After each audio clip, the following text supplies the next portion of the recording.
I'll reconvene the regular meeting of April 28, 2014. Call it to order. Roll call, please. Mayor Hogan, Here. Mayor Pro Tem Roth, Here. Councilmember Burzins, Here. Councilmember Broom, Present. Councilmember Clellan, Here. Councilmember Hunter Holland, Here. Councilmember Laguerre, Here. Councilmember Markert, Here. Councilmember Monier, Here. Councilmember Peterson, Here. Councilmember Pierce. Here. Our invocation this evening will be delivered by Pastor Michael Spotsville of the Meadowwood Church. If everyone would please stand, we will follow the invocation with the Pledge of Allegiance. I praise you and thank you, O God, for your presence in this city council meeting tonight. I ask that you give your guidance to this public body entrusted with making the laws for the city of Aurora. I pray that you would bestow upon them the full riches of complete understanding, wisdom, and knowledge. It is in Jesus' name I pray. Amen. Amen. I pledge allegiance to the flag of the United States of America and to the republic for which it stands, one nation under God, indivisible, with liberty and justice for all.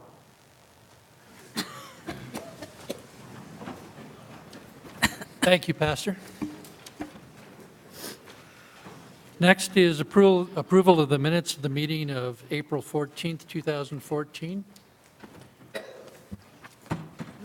Mayor, Councilmember Broom. move to approve the minutes. Second.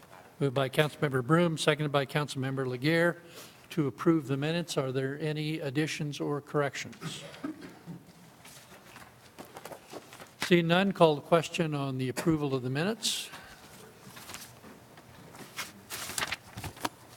And the minutes are approved unanimously.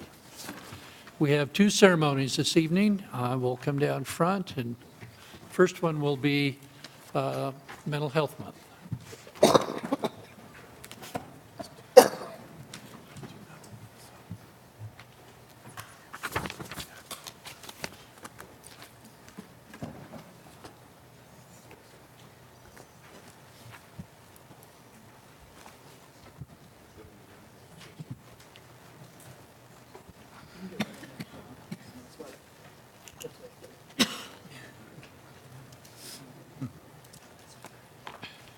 We do have this proclamation this evening, and joining me up front are Randy Stith, the Aurora Mental Health, and several members of the Aurora Mental Health Board.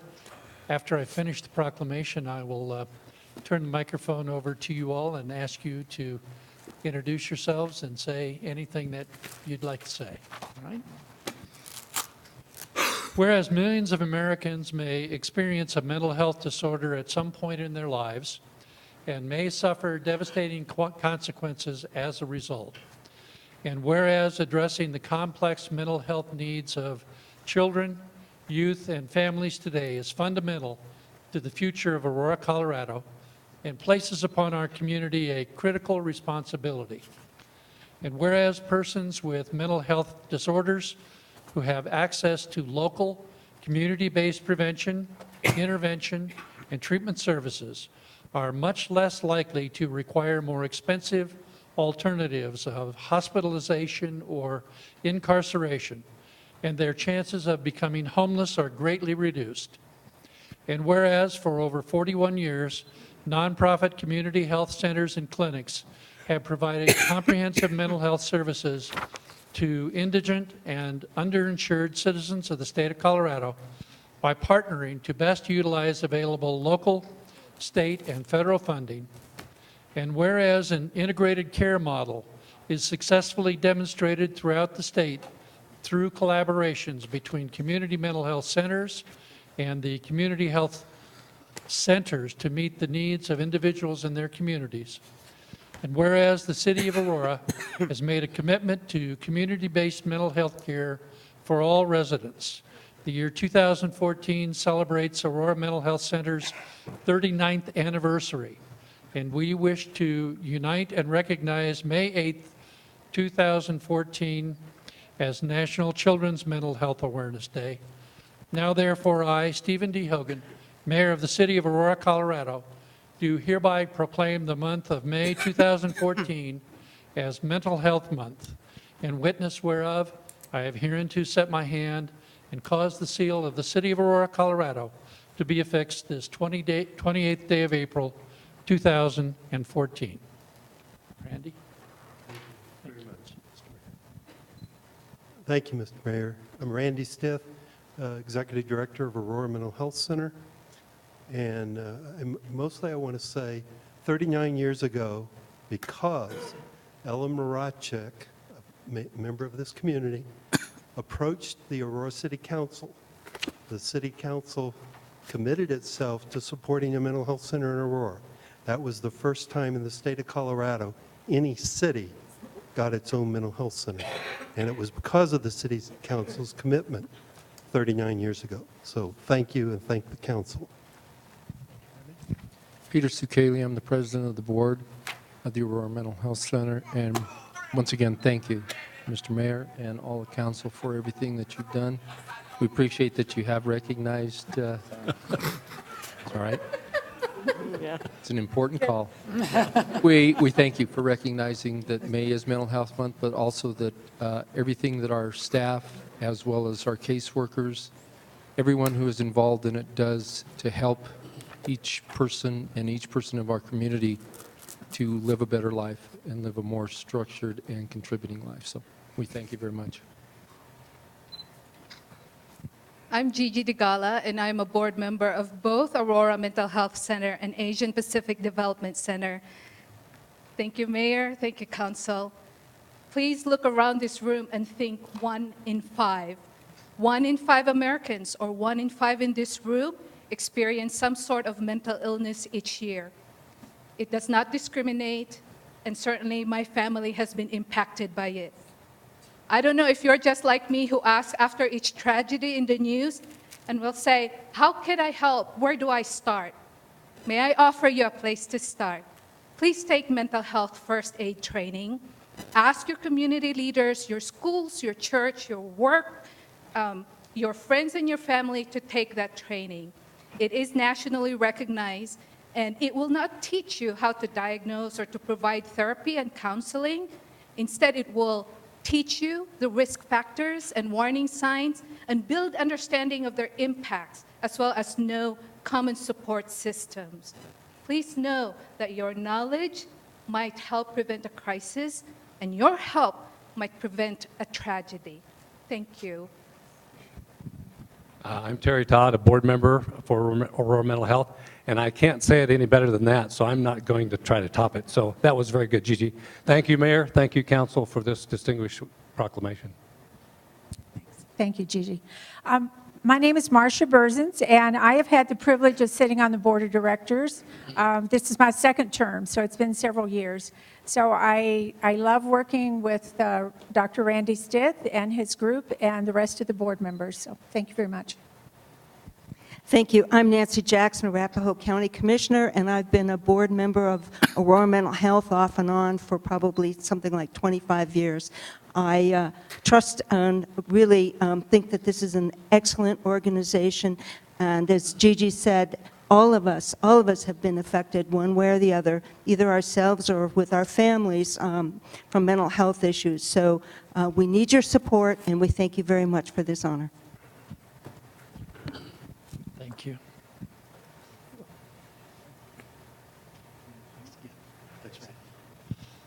Thank you all.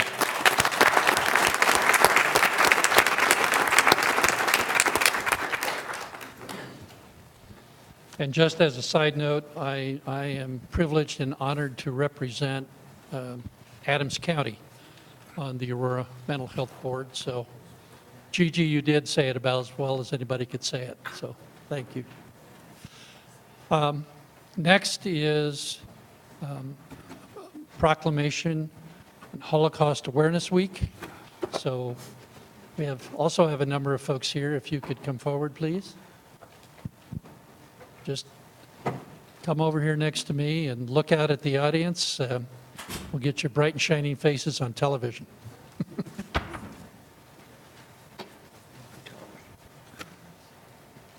And I will do the same thing. I will read the proclamation, and then I will hand the microphone over and encourage you all to say anything that you would like to say. Whereas from 1933 to 1945, 6 million were murdered in the Nazi Holocaust as part of a systematic persecution and annihilation of European Jewry, gypsies, Poles, and millions more suffered grievous oppression and perished as victims of Nazi tyranny. And whereas the theme for this year's observance, Confronting the Holocaust, American Responses, is in honor of the victims, survivors, rescuers, and liberators targeted for destruction and decimation. And whereas the people of the city of Aurora should always remember the terrible events of the Holocaust and should actively rededicate ourselves to the principles of individual freedom in a just society. And whereas the people of the city of Aurora should remain vigilant against all hatred, persecution, and tyranny. And whereas it is appropriate for the residents of Aurora to join with the United States Holocaust Memorial Council and the Governor's Holocaust Remembrance Program in a week of remembrance and observation in our community, now therefore I, Stephen D. Hogan, Mayor of the City of Aurora, do hereby proclaim the week of April 27th through May 4th, 2014 as Holocaust Awareness Week in the City of Aurora in memory of the victims of the Holocaust and in the hope that we will strive always to overcome prejudice and inhumanity through education, vigilance, and resistance. In witness whereof, I have hereunto set my hand and caused the seal of the City of Aurora, Colorado, to be affixed this 28th day of April, 2014. Bill? Bill Murray, Sheriff of Sand Creek, and I think this is just something that we as a community are very honored to be able to remember what did happen, the worst of the 20th century. Good evening. My name is David Hauptman, and I represent the Anti-Defamation League as a board member and past chair of the Governor's Holocaust Remembrance Program. Our 101-year-old mission is to stop the defamation of the Jewish people and to secure justice and fair treatment to all. We so appreciate the city and the mayor of Aurora recognizing and remembering the Holocaust in this public way, and for joining the ADL in imagining a world without hate. We also invite you all to join us this Thursday night at Temple Emmanuel at 6 o'clock for the 33rd Annual Governor's Holocaust Remembrance Program. Thank you. I'm Joyce Bignell. I'm the president of the Colorado Council for Community and Justice, and I want to thank the mayor and the city council and the city of Aurora for, again, having the Holocaust proclamation. It's been my privilege to join you for many years. I'd like to share very quickly a book, and I always do this every year, a book that I just read. I finished a few months ago, I should say, The Book Thief. And in The Book Thief, when I started reading it, I really wasn't as familiar with the story of what it was about. But Marcus Zusak wrote a story about a little girl in Germany, 1939, not a Jewish girl, but in her story is weaved the Holocaust, that her foster parents put their lives on the line and her life to help a young Jewish man survive the Holocaust. And how he weaves it into the story and how you feel their need to save this man and to really understand him as a human being and to respect who he is. It starts to take over the story rather than just be a part of the story. And so I would encourage you, if you're not familiar with it, to read the book and to see the movie as well, because again, it talks about the righteous Gentiles, which is part of what the Holocaust Proclamation is about, that all of us have to be vigilant. All of us have to be aware of the prejudice and discrimination that is present in our communities and speak up and help others. Thank you. I'm Rabbi Stephen Rubenstein. I'm the spiritual care director of Shalom Cares, which is a Jewish nursing home and independent living facility here in Aurora. And on behalf of the greater Jewish community of Aurora, as well as all faith communities, I'd like to thank the mayor and the council for helping us to remember not only the past, but to remind us what it means not to stand idly by as others are being persecuted, not only in our own community, but around the world, and what it means to stand up for justice and for the dignity of all human beings. Thank you. I'm Roz Duman, founder and director of the Colorado Coalition for Genocide Awareness and Action. And thank you, Mayor and City Council members, for once again having this proclamation. The organization was founded because never again became yet again. After the world proclaimed that this will not happen again, it has happened over and over. And so our organization try to make people aware of what's going on and to teach people what they can do to help stop this horrific genocide going on and on. So again, thank you. There is an exhibit in the Holocaust Museum that says that the title is "From Memory, we must remember those who died during the Holocaust, but we also must take action to help those who are suffering today." Thank you again.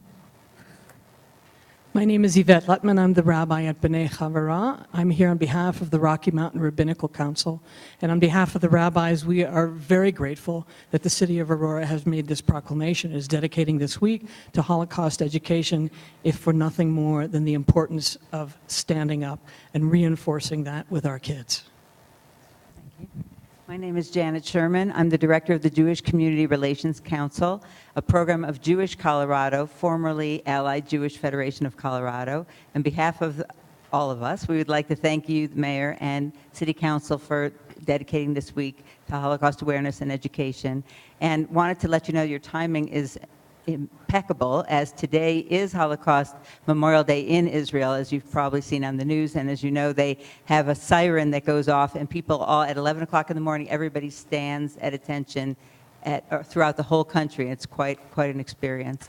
So thank you so much. I wanted to read a quote from a local Holocaust survivor who lives here named Jack Wellner. He says, "You have to look forward because life is beautiful. Life has taught me that you never know what the future may bring. You have to live life to the fullest and try and make it better." Thank you very much.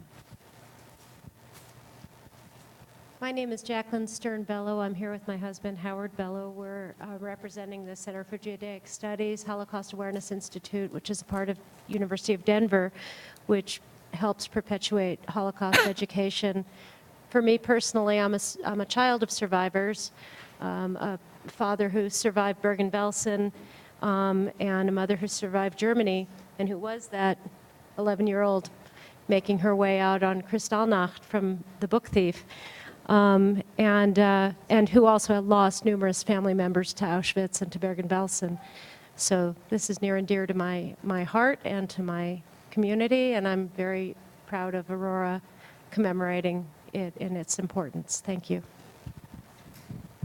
I'm Howard Bello, and again, I'm involved with the Holocaust Awareness Institute, and I just want to expand on what Janet was talking about in Israel today. If you look at some of the photographs, they were quite moving.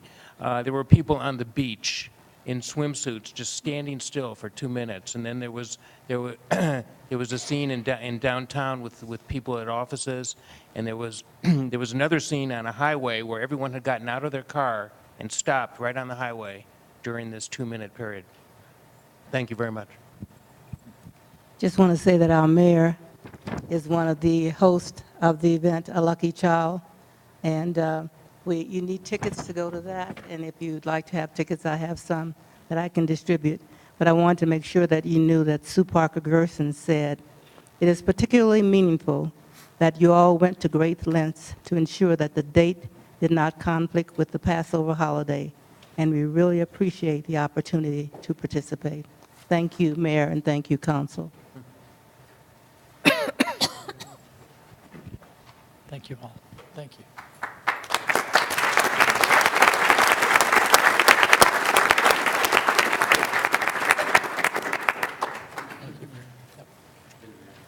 All right. Thank you all.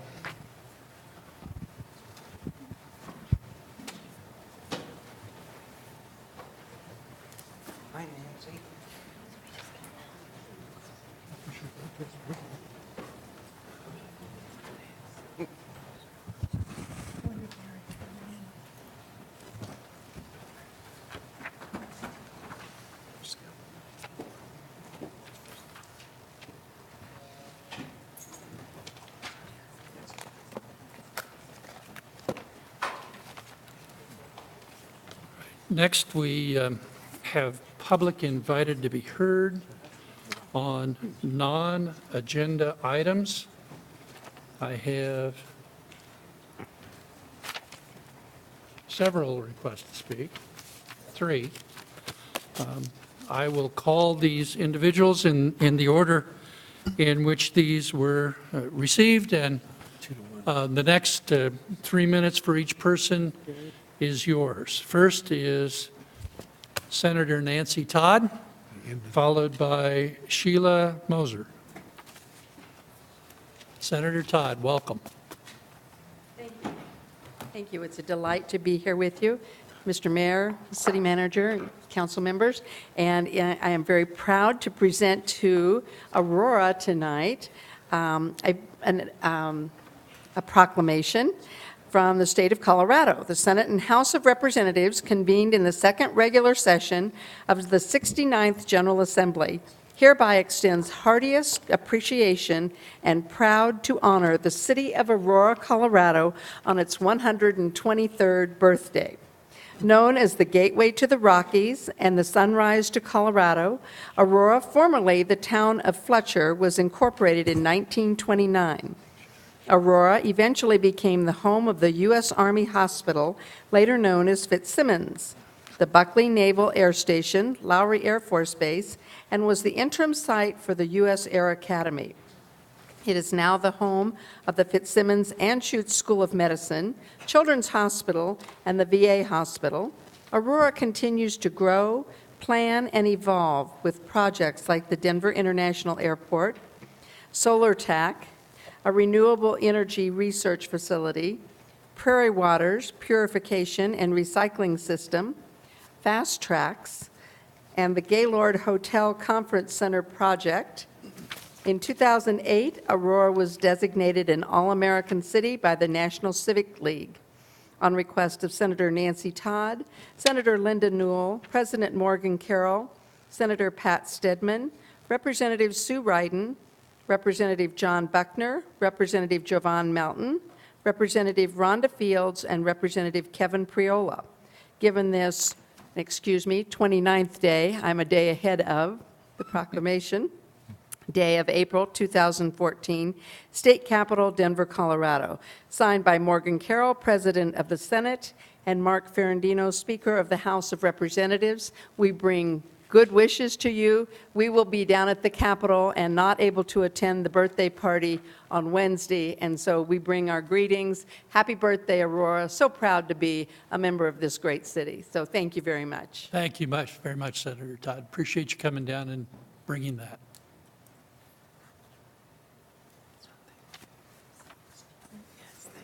Sheila Moser and Lynn Simmel.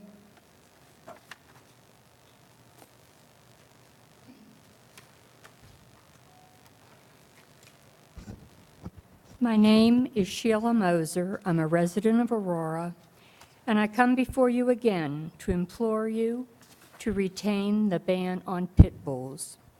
You will recall a little patient of my son's, who's a pediatrician, was fatally torn to pieces while playing in his grandma's backyard by her neighbor's 2 pit bulls, which until that day had a 0 history of violence and were described as sweet dogs by the neighbors. Some may say mine is an emotional plea. In fact, it is a rational plea. 9 years ago, an Aurora child was mauled by a pit bull. That precipitated the ban. Don't forget that child. Since there have been no fatal dog attacks in Aurora over these 8 years, the ban is working. That is a fact. Some folks who want to remove the ban say it impedes folks from moving to Aurora. There is no shortage of families who are now moving to Aurora. Some say it impedes folks from shopping with their pit bulls in Aurora. Rest assured, if people were bringing their pit bulls into Kohl's, Macy's, Safeway, or any other of our stores, it would chase away far more customers than it would bring in. They could shop in Denver, where they wouldn't have to worry about seeing a pit bull while shopping. Some folks say it isn't the dog breed, it's the owners that are the problem. Can you promise the citizens of Aurora that not one bad owner would move in, bringing his or her pit bull to our town? What if one of them did, and a tragic attack took place? Wouldn't $100,000 in liability insurance payment be a drop in the bucket to try to repair the damage? In fact, would any amount of insurance money atone for the loss of a child? Could attendance at a doggy obedience school guarantee that a supposedly rehabbed pit bull would never attack another dog, child, senior, or person? Can you really, in good conscience, guarantee that? Oh, and by the way, if you do lift the ban on pit bulls, you better enlarge your budget to cover disability payments to the Aurora police and firemen who might be attacked by a pit bull while entering a home in the line of duty. What is the plus to our community of lifting this breed-specific ban? It might make a few insecure people happy to have a macho dog. Drug dealers would love it to attack officers during a drug raid. Responsible pit bull owners, they are a rare breed indeed, and they are playing with fire. The silent majority Ms. of Moser, I'm Aurora going to have to ask you residents to okay, finish up, please. would be very unhappy if you lift the ban. Before you vote on the issue, look deep into your own heart. Would you welcome someone moving in next door to you or to your grandchild with a pit bull? Would you feel more secure or uneasy while you garden in your backyard? As a matter of public safety, don't place the citizens of Aurora into a danger you wouldn't welcome yourself. I do have some additional petitions that I'd like to turn in, and thank you for your consideration. Yes, if you'd leave those with the city clerk, please. Thank you. Next is Lynn Simmel.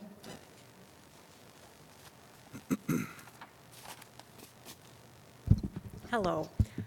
I also have concerns about pit bulls, and the one thing, I think we've pretty well covered it, but the one thing that, I'm an animal lover. I've had a German Shepherd. I have friends that have had Rottweilers. That is the second most dangerous animal.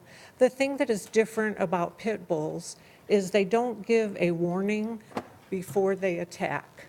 They don't growl, they don't bristle, so you don't know when they are getting angry or upset. I also have a concern if the ban is lifted and that is found to be a mistake, it's a lot harder to go back the other way. Thank you. Thank you. I have no other requests to speak at this time. Mr. Mayor. Mayor Pro Tem Roth. I had somebody hand me something that they were a little bit nervous talking on camera, so they handed me this information and asked me if I would just address it. I'm not going to read the whole thing. I will submit this tomorrow morning as a council request, but basically it's the concern about open campus status at Smoky Hill High School, and the specific areas of concern are vandalism, disrespect, loitering, littering, underage smoking, drug trafficking and use, and a dangerous environment for the elementary schools students that actually walk in that area as well. So there's quite a bit of detail that goes into those bullet points that I'll be submitting tomorrow morning as a council request, but I just wanted to acknowledge that It's a concern about the open campus status of Smoky Hill High School, and thank you for bringing that to my attention. Thank you. Next is the adoption of the agenda. The agenda will be adopted as presented. Consent calendar 9A through F. A through E can be taken in one motion if there are no requests to remove any items. Councilmember McClellan. Move to approve 9A, B, and C, D, and E with a waiver on 9A. Second. Moved by Councilmember McClellan, seconded by Councilmember Markert to approve 9A through E with a waiver of reconsideration on 9A. Is there any discussion? Seeing none, called question on 9A through E. And 9A through E are approved unanimously. 9F.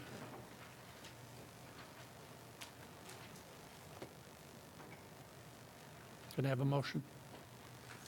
I'll make the motion. Councilmember Peterson. I'd like to make the motion to final the ordinance F, 9F. Second? Moved by Councilmember Peterson, seconded by Mayor Pro Tem Roth to final the ordinance item 9F. Discussion? See none, called question on 9F.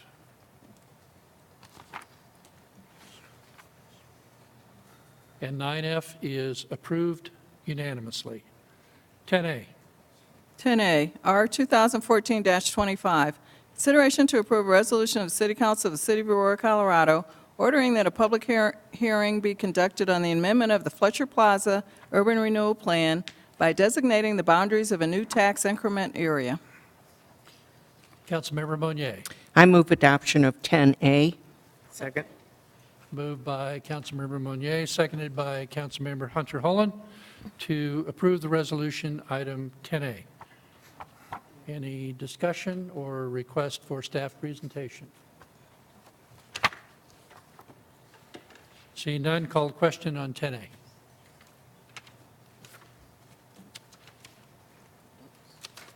Councilmember Markert. And 10A is approved on a vote of 7-3, with council members Peterson, Markert, and Laguerre voting no. 10B. 10B, R 2014-26, consideration to approve a resolution of the City Council of the City of Aurora, Colorado, approving an intergovernmental agreement between the City of Aurora and the State of Colorado Department of Transportation for Federal Highway Administration flood reimbursement funding. Mayor? Councilmember Peterson. Yes, I'd like to move to approve the resolution 10B. Second? Moved by Councilmember Peterson, seconded by Mayor Pro Tem Roth to approve the resolution 10B. Discussion?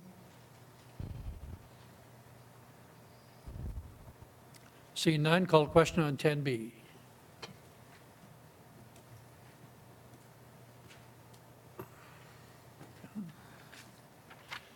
And 10B is approved unanimously. 10C. 10C, R 2014-27, consideration to approve a resolution of the City Council of the City of Aurora, Colorado, consenting to the dissolution of Isle of Commons Metropolitan District Number 1. Mayor. Councilmember Laguerre. Mayor, I move to approve agenda item 10C. Second.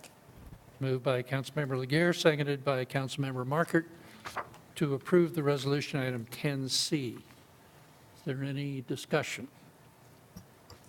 I do have a speaker slip for answering questions only from Colin Mielke. So if there are questions. Any discussion? Seeing none, call question on 10C. And 10C is approved unanimously.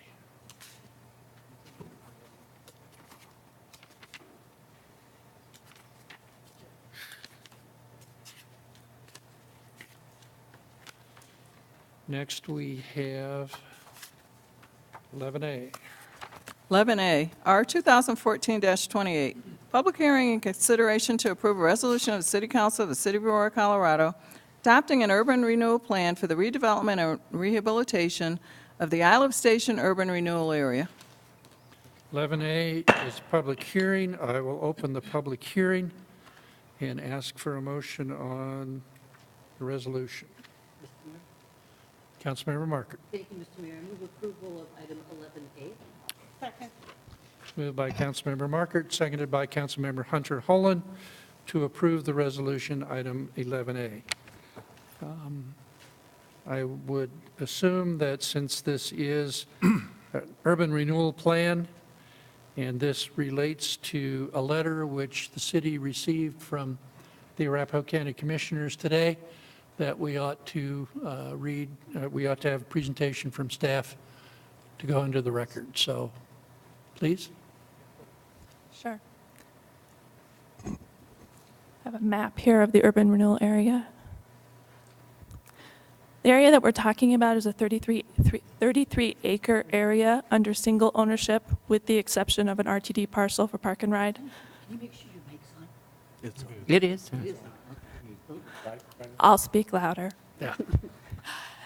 This is under single ownership, with the exception of RTD. This area is identified here in the map. You can see that it's on the east side of I-225 in the new Aurora line. The history of this planning process began in 2009 with the station area plan. In 2013, there was a blight study of the area, and the council found the area blighted and appropriate for urban renewal. Then we went on to do the urban renewal plan that's before you tonight. This plan articulates the physical vision that was set forth in the station area plan. It's for a compact mixed-use community with ground floor retail, great public spaces, and high design standards. The plan also includes some financial mechanisms to help achieve the vision. The primary mechanism that we'd like to talk about tonight is TIF, tax increment financing. There are 2 TIF districts in this plan. The first area is in the northern portion of the plan. It's closest to the station platforms. We think that area would probably develop first, so that TIF would begin with adoption of the plan. The second area is to the south. It is more distant from the station. That TIF could begin up to 3 years later after the adoption of the plan. There has been a significant amount of public interest in this planning process. We had a well-attended neighborhood meeting back in February hosted by Council Members Roth and Markert. We had, I would say, a generally positive response to planning along this corridor. A lot of people are excited about what the Aurora line means for the city. With respect to the Isle Station in particular, we have heard numerous comments at that meeting, and then after that meeting via email, I've received 3 different letters that I'll be entering into the record tonight. Numerous comments about connectivity for this station. In particular, there are quite a few residents that have spoken up about connectivity to neighborhoods on the west side of I-225, and there are serious concerns about safety for pedestrians who might want to come to the station along ILIF. They would have to cross over the egress and entrance lanes from the highway, and it would extend their walk versus, as the crow flies, as it shows in this diagram from the station area plan. You can see that pedestrian connectivity is labeled here as something that came up in the station area process in 2009, and it remains a priority in this plan as this diagram is part of our plan. We have also added language to our plan based on public comment that addresses the importance of connectivity, and we believe that TIF, tax increment financing, is one of many tools that we'll be able to employ to hopefully help address these concerns. I have one other letter that I'll be entering into the record. It's from the Planning Commission. They met last week, and they did find this plan in conformance with the comprehensive plan. So I'll also be giving that to the clerk, and I'm happy to take any questions. Thank you. Ms. Amanek, is there anything you'd like to add? Yes, just that the plan has been distributed as required in the statute to both the county. An impact report was provided to Arapahoe County in which this area is, I believe that the county has submitted a letter for your consideration. I believe that the county is going to be making some comments based on that letter to provide their input into the plan, but other than that, we will enter that letter into the record as well as a response to our notifications. Questions of staff? Councilmember Broom. Yes, could staff comment on the parking that's going to be available at this particular station? I know that the 9 Mile station, parking's been very tight, and that's one of the complaints that I've gotten. The city is in an RFP process for the construction of the parking garage. We have 3 RFP submittals that we received last week. The city is reviewing those and scoring those and selecting the preferred partner for that. The qualifications for the RFP are for a minimum of 600 spaces at this station, with the proviso that we could expand as needed. So in answer to your question, there will be a minimum of 600 spaces, and we hope to be able to expand in the future as needed. Thank you. And I would also add that the money for that is coming from both RTD as well as the city's general fund capital. Right, I have several requests to speak. I will call these in the order in which they were presented to me. First is Amanda Milstein, I think it is, or Milstead, followed by Van Lewis. And again, once you come up and start your comments, the next 3 minutes are yours. And if I screwed up the name, say so. It's fine. I'm Amanda Milstead with the President's Council from Heather Ridge Metro District. And we have concerns about the parking structure that's at 225 in Iliff. It's a blighted area. We would like to see a storage facility put in there. I think it would benefit the community, and there'd be limited traffic that would be in the area, so that wouldn't be a big issue. And they would also like to see the walkway from the west of 225 to the Iliff station really put in front of the plan, because we don't want to see anybody get hurt or anything trying to get across over there. Thank you. Thank you. Any questions? Van Lewis, followed by Larry Ransford. Thank you very much for allowing me to speak tonight. My name is Van Lewis. I'm the Vice President of the Heather Ridge Metro District.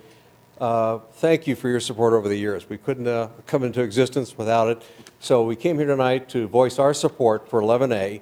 We want to extend our appreciation to the city and all those that have dedicated time and effort to this. We think it's a great project.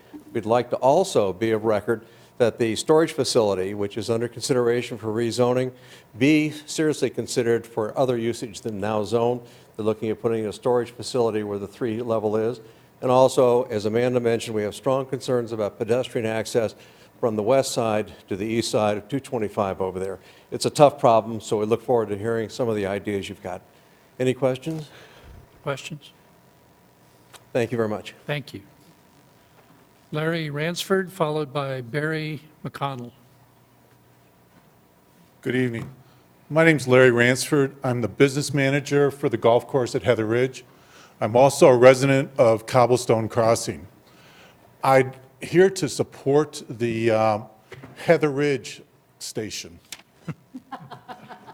Working on that anyway.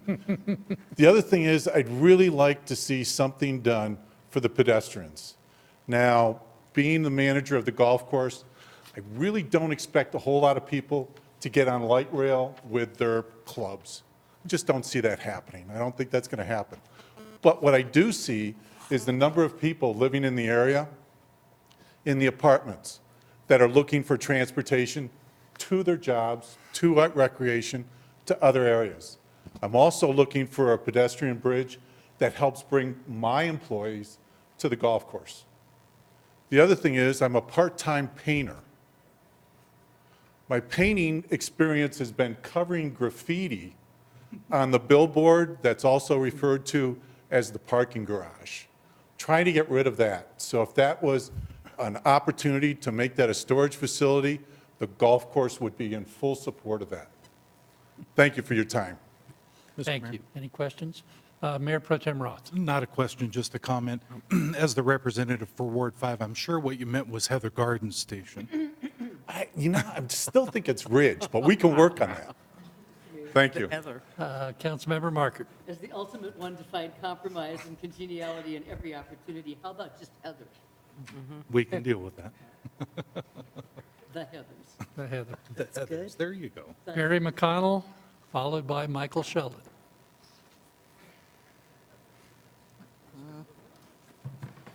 Thank you. I also am a resident of Heather Ridge and am here to speak regarding the ILIF station at Heather Ridge and the access issues presented to people who live on the west side of I-225.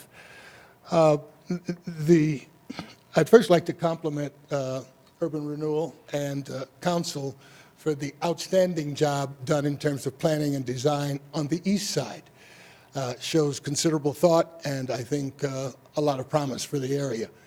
However, if we still had the map up, the identification of the tax increment financing district 1 ends at Abilene and therefore does not include the area designated by the dotted line for pedestrian access. Pedestrian access is referenced several times in the Urban Renewal's draft document dated January 27th. The need for access is mentioned on page 12, page 18, page 19, page 26. So there are several references to the need to complete that pedestrian access on that dotted line. But unfortunately, the TIF district does not include that area. So I have some concerns about how that's going to be done when it's not a part of the TIF district. We might ask you to support a ballot issue to make that possible. Councilmember Markert. For that plug, but I think Andrea has a different solution. So the connectivity that's there, the urban renewal statute provides for public improvements that allow for the benefit of the area. This is inclusive of the area, and so that public improvement, which we feel specifically the developers of the two parcels within the urban renewal area would not be, they would not otherwise be incentivized to build any of those connections because it doesn't directly impact their property. Therefore, it's a legitimate public improvement that could be financed with tax increment financing. I guess my concern is that we will have a station operational in about another year and a half.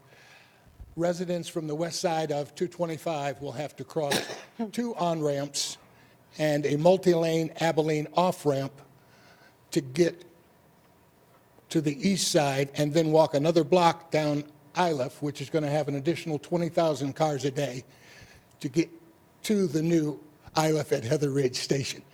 So it's going to be a tough walk for seniors like myself, women with strollers, disabled folks. It's a challenge, and we've got high-density multifamily dwellings on the west side of I-25 with no provision for those people to get to the station safely, other than crossing highway on and off ramps on foot.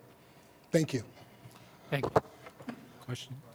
Councilmember Brew, you have a question? Yes, thank you, Mayor. This is a question, I guess, for staff. If you drive down 25 South, you see a lot of overhead pedestrian bridges that cost 25 to RTD stations. What does one of those bridges cost?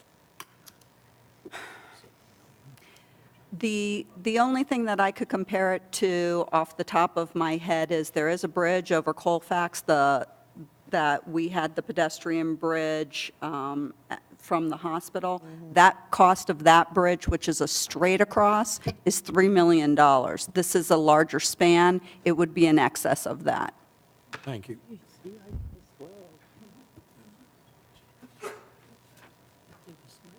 Next, Michael Sheldon, followed by Christine Strateski. Good evening, Mayor, members of council. I'm here with Diana Real for a recent update about our support of this ILIF station at URA. Just this afternoon, We came with our clients. Our clients are the Fashion Bar Ownership Group. Marshall Abrams and Lisa Levy personally came to meet with a half a dozen of your senior staff to look at the highest possible quality multifamily that could be built at the Isle of Station. We all went together to see new product built in Northfield, Stapleton, which is generating very high rents. And the issue of the availability of tax increment financing is vital and important to achieve the goals that your staff is looking to achieve, and we are trying to accommodate. We are trying to religiously adhere to the station area plan that you saw that was adopted by you. And to do that will require, in our opinion, the tools in the tax increment financing area. Now, Andrea Amenick shared with us today the comments made by the Arapahoe County Commissioners, and we do have some meetings scheduled to give them the input and feedback. I saw Bill Holen here today, I think wants to address you. But we have some specific data that can be utilized in this discussion, and we intend to stay active in this communication. Thank you. Thank you. Any questions? Thank you. Christine Strateski, followed by Commissioner Holen. Mayor, City Council, thank you for the opportunity to speak with you this evening. My name is Christine Strateski, and I'm an Assistant County Attorney with Arapahoe County. As already has been stated, the letter is part of the record, so I won't belabor too much what is found in the letter, but want to emphasize a few points. From the county's perspective, the plan does not provide enough specificity as to what projects will be put into the TIF areas for us to make a determination of whether or not we can object to the TIF area and can object to the plan.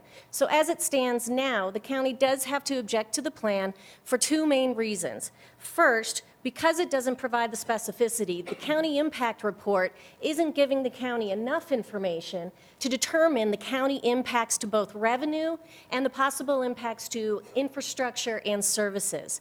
Should there be more specificity onto the projects, then the assumptions made by your staff in those reports can give us a better idea of whether or not those estimations and those assumptions are valid. Second, we object to the plan on the basis that it does not give a statement, as required by the statute, setting forth the method under which the authority or municipality will finance the projects, or a statement that agreements are in place to finance the projects. Rather, what the report does, what the plan does, is it provides a statement that you're going to create 2 TIF areas, and then goes on to list and state that the authority will follow Colorado law as to agreements and other possible financing mechanisms available to it. It doesn't give us the specificity with which the statute contemplates you are supposed to be providing to the county with your plan. And finally, and this is in the letter as well, we question the need for the use of TIF financing, and certainly the use of TIF financing for the full amount of 25 years. Your great staff, by the way, we really appreciate their willingness to come and talk to the county and talk to the county commissioners each and every time that you have one of these plans that is going to implement TIF financing. Explained to us at our last meeting that the authority employs a but-for test when determining whether or not TIF is necessary to incentivize for development. And under the but-for test, we don't believe that this TIF area, both 1 and 2, meet the criteria that you're supposed to be utilizing per your own policy. That is, but for the TIF, would development occur? A light rail station's being built here. And we understand this has been vacant property for many, many years, but it hasn't been vacant property with a light rail station being built. We believe that the light rail station, as most light rail stations, if not all light rail stations that have recently come on, it draws in development, and we don't feel that a TIF, and certainly a TIF encumbering county property taxes for 25 years, is necessary to bring in development. We look forward to speaking with the Speaker before me, but we would ask that at this point in time, you wait until those discussions are made, till projects are in place that we can determine whether or not there is going to be an impact to the county's revenues as well as the county's infrastructure, and you hold off and just see what happens prior to adopting this plan along with the 2 TIF areas. Thank you. Thank you. Are there any questions? Mayor? Councilmember Clough. In your statement, you asked that the services that Arapahoe County provides. What would you say are the services in this area that Arapahoe County provides? Right now, because it's vacant land, not much. But once it becomes developed, certainly, should there be residential, as the plan says, there may be residential, Right. or should there be commercial, as the plan says, there may be commercial. Our assessor, even though we're not, every year that we do revaluation, the assessor still has to revalue those properties. And he can give you the number better than I, but a great majority of commercial properties seek to have their valuation reviewed. So there's a lot of county attorney time involved in that, as well as assessor time. We've got the coroner's office that provides services. We've got the clerk and recorder's office that provides services when you have residential as well as commercial, because of our recording duties as well as our voting. Possibility that the sheriff may be called in on certain calls for certain, the sheriff does come called in, not necessarily the first responder, but we do have agreements with the city of Aurora to come in when there are emergency situations that need more personnel than your city police department can provide. So there's a myriad of services that the county provides, that human services as well, especially if you're going to have residential. Again, the plan isn't specific if you're going to for sure have residential, but our Department of Human Services provides services to City of Aurora residents. Those are just a few that I can think off the top of my head. Thank you, I appreciate that. Thank you. Any other questions at this time? Thank you. Thank you very much for your time. Commissioner Holland?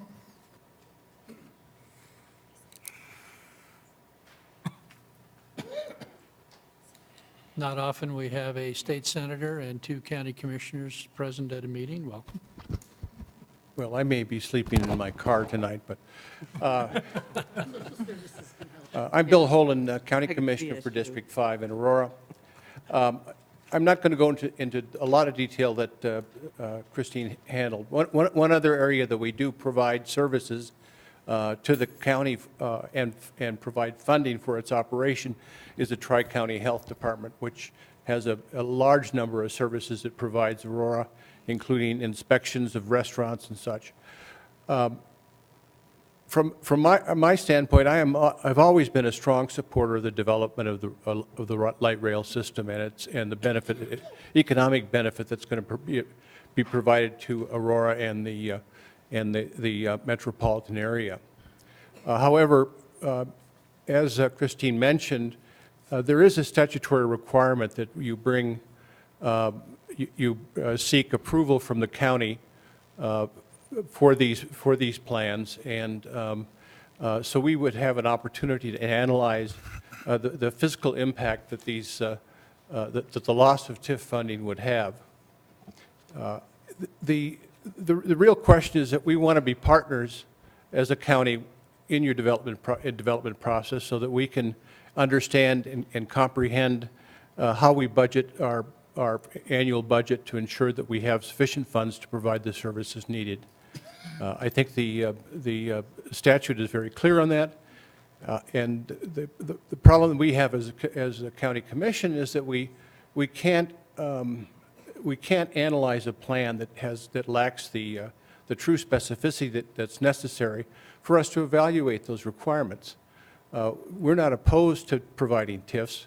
We just think that we should have an opportunity or a voice in the development of that and determination the length of the TIF, because we're the ones that take the economic hit in loss of particularly commercial assessed valuations. I'll answer any questions. Questions? Thank you. Thank you, Commissioner. Ms. Amanek, before I close the public hearing, is there anything else you'd like to put in the record? Yes. I just wanted to note that with the initiation of TIF 1, redevelopment activity will be occurring. The city is investing, as you heard, in the parking garage, and so that is a redevelopment activity that will be creating value within that increment area. And so that is a certainty, a project that we will be doing, and that is part of the reason for initiating that TIF at this time. Any other questions of staff?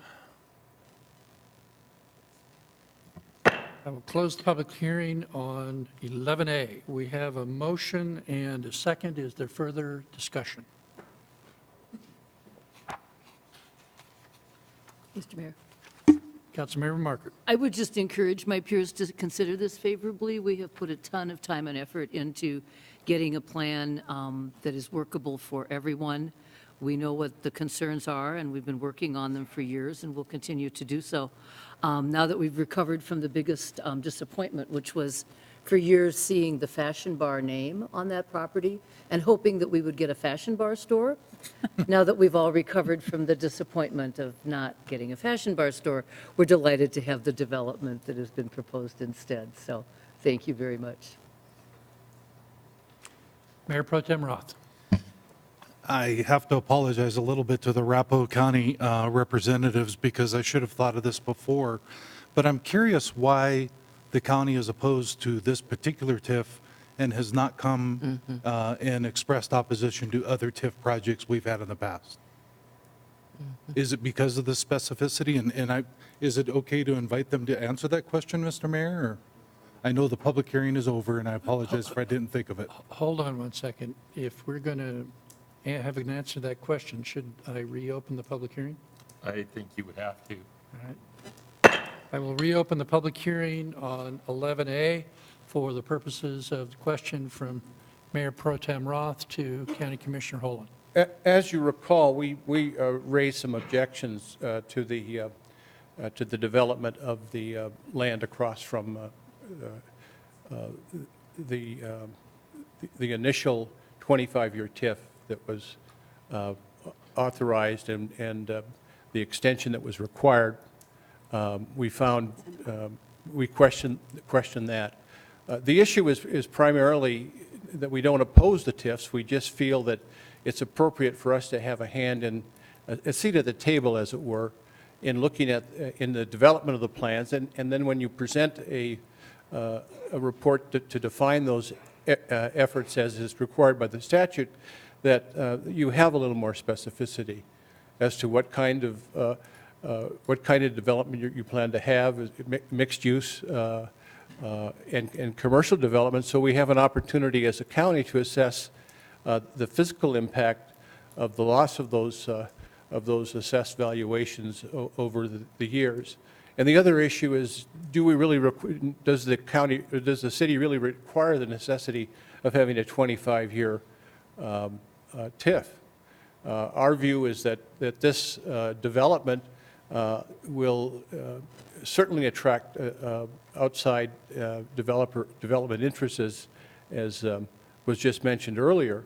And would they come in even if a shorter period of time was required for the TIF, allowing the county to recover some of its the assessed valuation in those later years? Thank you.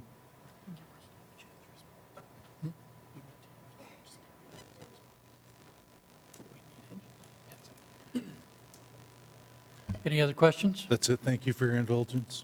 I'll close the public hearing. All right.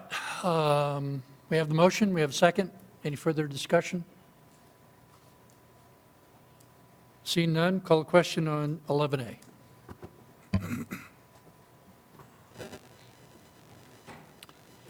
And 11A is approved on a vote of 9-1, with Councilmember Peterson voting no. 12A. 12A, 2014-12, consideration of introduction of an ordinance of the City Council of the City of Aurora, Colorado, amending various sections of chapters 22, 126, 146, and 147 of the City Code of the City of Aurora, Colorado regarding design standards and criteria. Mayor. Councilmember Laguerre. Mayor, I move to introduce agenda item 12A. Moved by Councilmember Laguerre, seconded by Councilmember Cleland to introduce the ordinance item 12A. Discussion? Councilmember Bersons. Thank you. I have a question, and let's see, it's numbered, do you have the iPad? No, you have the paper. Okay, it's page 2 on retaining walls. It's D. It's, a word was changed, and I don't know why. There's no definition of that word. You changed, it says walls higher than 4 feet shall be designed by a licensed engineer, and you crossed that out and put professional engineer. What's the difference? Isn't a licensed person a professional person? If it says professional, if license was crossed out and professional was put in, it needs to be reversed, and we'll get that corrected because it's a licensed engineer in the state of Colorado.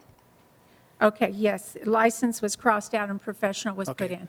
That is I think, a typo. Okay. If I may answer that. If I may answer that. Mr. City Attorney.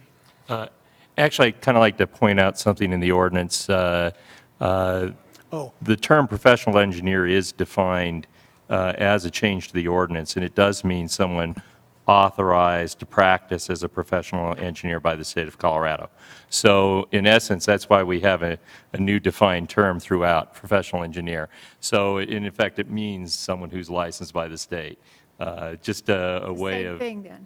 Well, pretty much, but apparently when the staff, my staff and Bill's staff worked together on putting this together, we wanted to just have a clear defined term that could be used throughout these various code sections. Okay, thank you. That's confusing for a licensed contractor or a licensed to know that he's not a professional. You know what I mean? Well, Terminologies. yeah, it's just a matter of how what defined term you want to use. I'm certainly, All right. we could use something different if you like. That's all I had, Mayor. Councilmember Markert. Thank you. And I found one now that I had missed when I'd seen this before. Section 146, you're removing the criteria for those dastardly site triangles. I could think of several in original parts of Aurora that are beautifully landscaped with whatnot, and we come along and tell them that they have to maintain a site triangle. Does this say those are going away? No. Oh, darn, okay. No, they're still there, they're just put in a different section. We're taking it out of city code so that gives staff the ability to create variances without having to come back to you to get those variances approved. Because basically, if I remember right, I think that one of the city attorneys told me that it would have to be a code change to grant that. Gotcha, And I see. that's a very long process that most developers do not want to have to go through. Right, right, okay, thanks. All right. I was just hoping they'd go away. Any other questions or discussion? Seeing none, I'll call the question on 12A.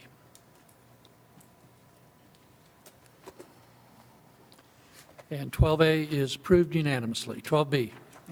12B, 2014-13, consideration of introduction of an ordinance of the City Council of the City of Aurora, Colorado, appropriating sums of money in addition to those appropriated in ordinances numbers 2012-44, 2013-13, and 2013-53 for the 2013 fiscal year, and ordinance number 2013-41 for the 2014 fiscal year. Councilmember Peterson. Yes, I'd like to introduce the ordinance 12B. Second.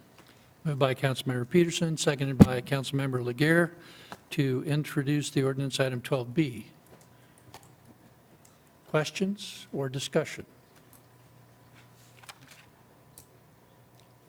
We have Seeing none? Something to stump in. Seeing none, I will call the question on 12B.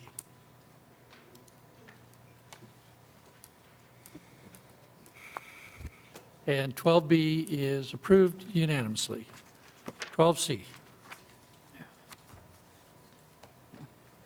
12C, 2014-14, consideration of introduction of an ordinance of the City Council of the City of Aurora, Colorado, amending Chapter 622 and 146 of the City Code of the City of Aurora, Colorado, relating to the regulation of retail marijuana establishments.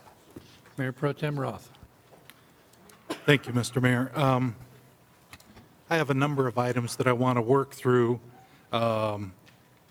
And what I did is I used the ordinance for my reference. Should we have the motion on the ordinance Excuse me, first? sorry. Yes. Move for approval of ordinance, or introduction of ordinance 12C. Second. Moved by Councilmember Roth, seconded by Councilmember, or Mayor Pro Tem Roth, seconded by Councilmember Burson. Clalland. It's going to be a long night. Mayor Pro Tem Roth, Councilmember Clalland, to introduce 12C. Now, Councilmember Roth. That's the second time I've jumped the gun tonight. So I have a number of things that I want to work through, and what I've done is use the draft ordinance to make my notes and work off of the draft ordinance. The first several items, I think, are fairly innocuous, but maybe not. So starting on page 7 of the ordinance, paragraph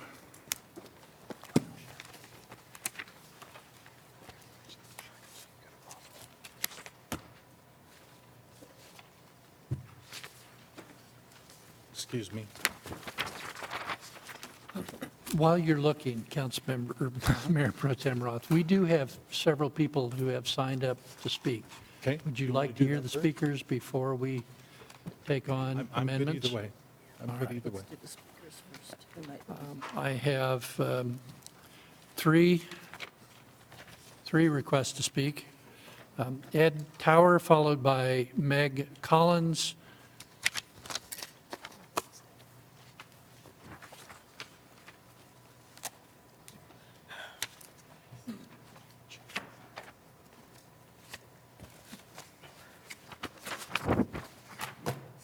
Welcome, Mayor.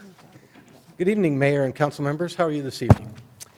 I'm here this evening with several industry group representatives and representatives of individual industry members, and we wanted to take just a couple of minutes to make a few comments about this issue.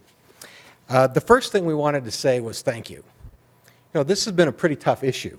There's a lot of emotion in the community about if and how things should be implemented, and at times we know this seemed like a thankless and endless task. And the good news is tonight, you're pretty close to the end. So we wanted to start by saying a very sincere thank you for working so hard on this, both to all of you and to the city staff. Along this process, the city council has made a couple of really important decisions. And the first one was to limit the number of licenses that would be in Aurora. And we think that was very, very smart. With 24 licenses on a per population basis, Aurora would have about 1/6 as many licenses as Denver has, and about 1/3 as many as Colorado Springs has per person. We think that's smart. As council members have said, you can always expand, but it's hard to contract. So we think that was a great decision. But along with that is the decision of how do you choose when you have a limited number of licenses and a lot of people who are interested. And something we heard over and over from council was, we want the best operators in the state of Colorado to be working here in Aurora.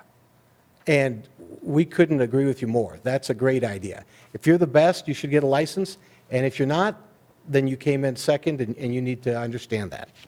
So we really think that idea is not just smart, it's also leadership, and we think you're to be commended for that.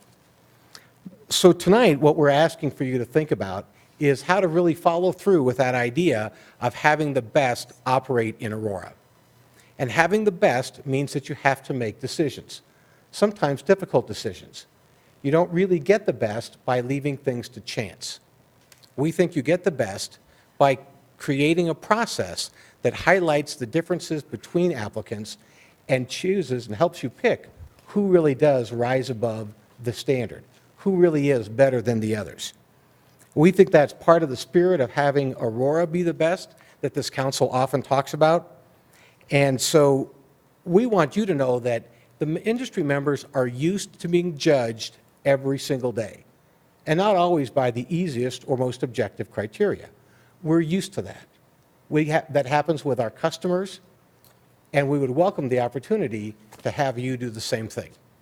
So again, thank you very much.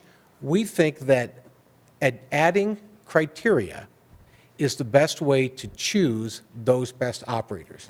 And so we would support ideas of bringing additional criteria on to really pick who's the best applicants for Aurora. Thank you very much. Are there questions? Thank you. Meg Collins, followed by Bruce Granger.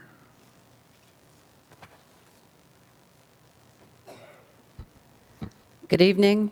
I'm Meg Collins, Executive Director of the Cannabis Business Alliance. I'm here this evening representing an industry coalition. I've emailed Council today expressing the views of several CBA members who are urging that Council support incorporating the differentiator points that was included in your packet as enhancements to the baseline requirements. These points incorporate many of the suggestions proffered by Councilman Bob Roth and staff as objective criteria for consideration of applications. These include additional points for a business plan that documents an operator's financial ability for at least 1 year of operation, which shows that the applicant can adequately address the first year of operating expenses. Additional points for an operational plan that includes a strategy for employee training and continuing education for employees regarding potency, dosages, and municipal regulations, as well as a list of best practices. And additional points for community involvement, which asks for evidence of participation in the community in which they currently operate, such as their Chamber of Commerce, trade organizations, and/or local charitable organizations.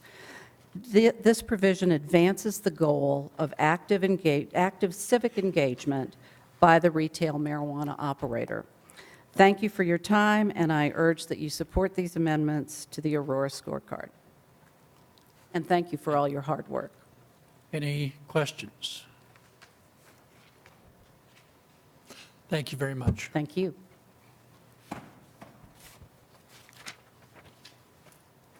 Bruce. Good evening, Mayor and City Council members. First, I want to thank you for allowing me to speak here tonight. My name is Bruce Granger. I am managing partner of Kind Love. We operate a single store in Glendale, Colorado, with 2 grow facilities in Denver. I would like to open an adult use marijuana store here in Aurora, as Aurora was my first home when I moved here to Colorado back in 1978. I was actually had a house in Heather Ridge, since everybody's talking about Heather Ridge. Come back. I would first like to talk a little bit about the 24-point criteria. If you have been in business, as I have, since the passing of Amendment 1284, basically I think we all, as good operators, would meet all of those 24 points, and then it would become a lottery for who you would choose. It's interesting that Meg just mentioned a bunch of things that I am here to mention as well, and I would like to ask that you create some differentiating points, and those would include, in my mind, a comprehensive business plan, maybe a security plan for the store as well as the neighborhood, a training for employees that would include a proper business plan, business practices, as well as human relationship training and management training, health care for employees, best practices at both the dispensary and the grows, community involvement, membership in trade organizations, involvement with state and local governments. I thank you very much for your time, and if you have any questions, I'd be happy to answer them. Questions? Councilmember Marker. Thanks, and you really are welcome to come back to either of the Heathers at any time. I have a question. You now have a shop that you've been operating. Yes. So you'd be eligible to apply in Aurora. What is your shop currently doing for community service kind of involvement, if you're suggesting that as a criteria? Yes, I mean, What- quite honestly, we support 3 different nonprofit organizations, including MS, the MS Association, as well as a organization that helps children with toys. We're also involved with both the Glendale Chamber of Commerce as well as the Cherry Creek Chamber of Commerce. Okay, thanks, appreciate it. Thank you. Any other questions? Thank you very much. Is there any desire to have any kind of a staff presentation before we start offering amendments? I don't see anybody jumping up and down. Are there any questions that anyone wants to ask of staff before we start offering amendments? Councilmember Clellan, Councilmember Pierce, Councilmember Market. I would like to ask Mike Hyman, we are on a time frame here, and if we wanted to take some time to look at this, let's say this Sunday or Saturday, then this would not then be ready for the July 1st to be able to start taking applications. Basically, tonight is our drop dead date. Yes, I think, Councilmember Clown, you are correct. The way that our council calendar is set up, we have a meeting here, which we would introduce the ordinance April 28th. We'd bring it back for final approval as amended, if amendments are adopted tonight, on May 12th. The ordinance would take effect by my rough math that I'm doing in my head on June 14th, because that's 30 days after final publication once the second reading has occurred. The problem is not necessarily that there would not be time to have a council meeting in May. It's just very simply there's none scheduled until June. If we introduced the ordinance, for example, on the 12th, then by coming back in June, we will have missed that June 1st deadline. So we are at the drop dead date for adopting an ordinance and having an ordinance effective and in place for the July 1st state deadline. So. Okay, and another question. If there are minor amendments that, and I don't want to speak for Councilmember Markert, but you had mentioned earlier that there were some misspellings, a bunch of different things in here that, how could we handle that so that those are taken care of? Because you obviously you don't want an ordinance that has a lot of misspellings, different minor, and I don't want to speak for you, but minor things in there that need to be fixed. Okay. I'll give you 3 options. I always like giving my client options. How about one to make it easier? Yeah, please. Well, Three means we have to have a debate and a discussion. How about the best option? Okay, the best option is if we are truly talking about crossing the Ts and dotting the Is on the ordinance, and I mean by that non-substantive changes, things that don't change the character of this ordinance, the regulatory practices of the ordinance. If we're truly fixing just language issues, I think we can do that and have that ready for publication on Thursday when we need to. If we are talking about substantive changes, however, you can only make those changes to the ordinance by another ordinance. Now, I would say that during this interim period before July 1st, we could introduce a cleanup ordinance. Another option would be, if it's something we can explain by regulation, let's have the division manager, who acts as the local licensing authority, adopt a series of regulations. This is really much what the state has done in administering their code. We have the same power in this ordinance, and we give it to our chief licensing official, Robin Peterson, over there, who I believe is already working on those regulations. Nod your head yes, Robin. Thank you. They follow cue so well. I do not. But I do believe that is one solid option that we could employ to take care of some of these changes and would get the ball rolling. We could have those regulations effective by July 1st very easily. Councilmember Pierce. Yeah, and a couple questions about some sections of the ordinance. For example, on page 8 of the ordinance, page 466 of our backup at the top, it's talking about the $20,000 bond, I guess, that's provided to the state of Colorado, if I read that right. Or is that? D, it's D. Yeah, D, at the very top of the page, talking about It's a surety bond. Yeah, and that's filed, that's paid for, to the state or to the city? Could be to the city. Okay. 'Cause the And state then, has their own. on the next page where you talk about the fees, so we've also, and I just want to clarify, so there's a bond that's paid and a license fee that's paid as well, right? On top of the 20, and that's on page 9 of the ordinance, page 467 of our backup, where it says section 6-315 fees. The applicant shall pay to the city a non-refundable operating fee. That's on top of the bond. Well, Is that correct? Yes, it is, but the bond, you wouldn't pay the $20,000. You go to a bonding company, Right. and so you have an agreement with those, but the fees would be directly to the city, yes.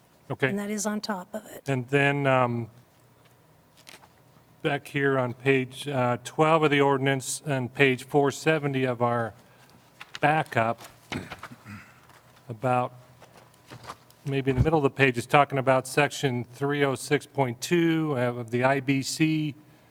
I think that's the International Building Code, or what does IBC stand for? That's correct. Okay, I think that ought to be spelled out in one of these dotting the i's and crossing the t's thing.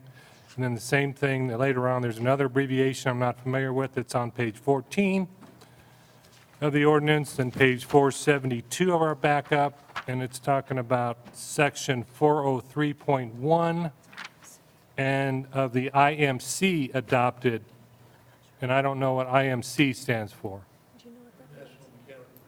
Okay, International Mechanical Code. Mechanical.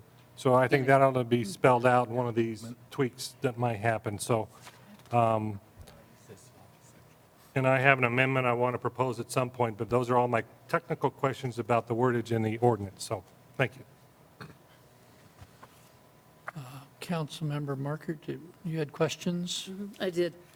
You're lucky, you got all your questions answered. I have 21, and Mike and I made it through about 3 in half an hour this afternoon. So despite having been on this committee from the beginning, I sat down and read every single word, and I too found lots of questions.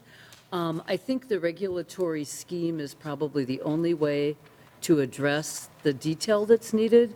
The problem with the regulatory scheme is that there's no method for public input. So we trust you, and we hope you kind of get the drift of what we need to do. But there's some pretty major decisions that are going to be delegated to the regulatory process. And I just think we need to be alerted to that, because it's not something that we'll be discussing and debating, which might be good. Maybe we should have sent the whole thing off to regulation instead of ordinance. But fact is, there's not going to be an opportunity for public input. But if we could, starting on page 2, might be petty, might be annoying, but section G, I don't think we have to refer to Robin as the Joint Marijuana Enforcement Division. It is a unified division across city That is correct. departments, there's no question about that, but I think you can be the Marijuana Enforcement Division without the word joint, and I'm going to move to strike that. Just petty. If I might. Please. We're not doing amendments. I know, but Okay. these are the ones, Mike and I got through 3.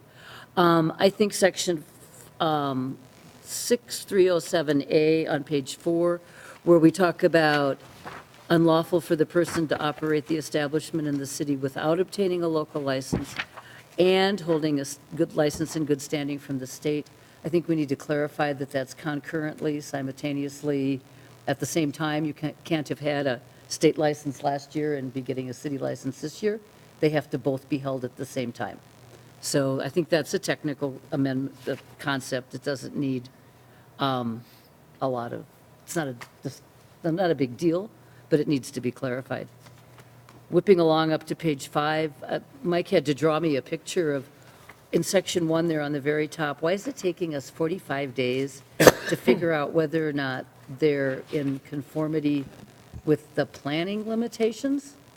So maybe, Jason, you can help me better. Not that Mike didn't do a nice job, but I still don't get why it takes us 45 days to figure out if they're in the ward or not. And again, I think this is intended to try and mirror up with the state's timing, so that at the state level, the state says that they have to announce their decision no earlier than 45 days and no later than 45 days. And so our intent there by saying, within 45 days on us is that we've worked within the first part of when the state would announce their decision. So the intent on that is so that we're married up with the state's process. So the state will not issue their license earlier than 45 days, but they also have to process that application within 90 days. So again, the intent of this is to marry up with that process outlined by the state.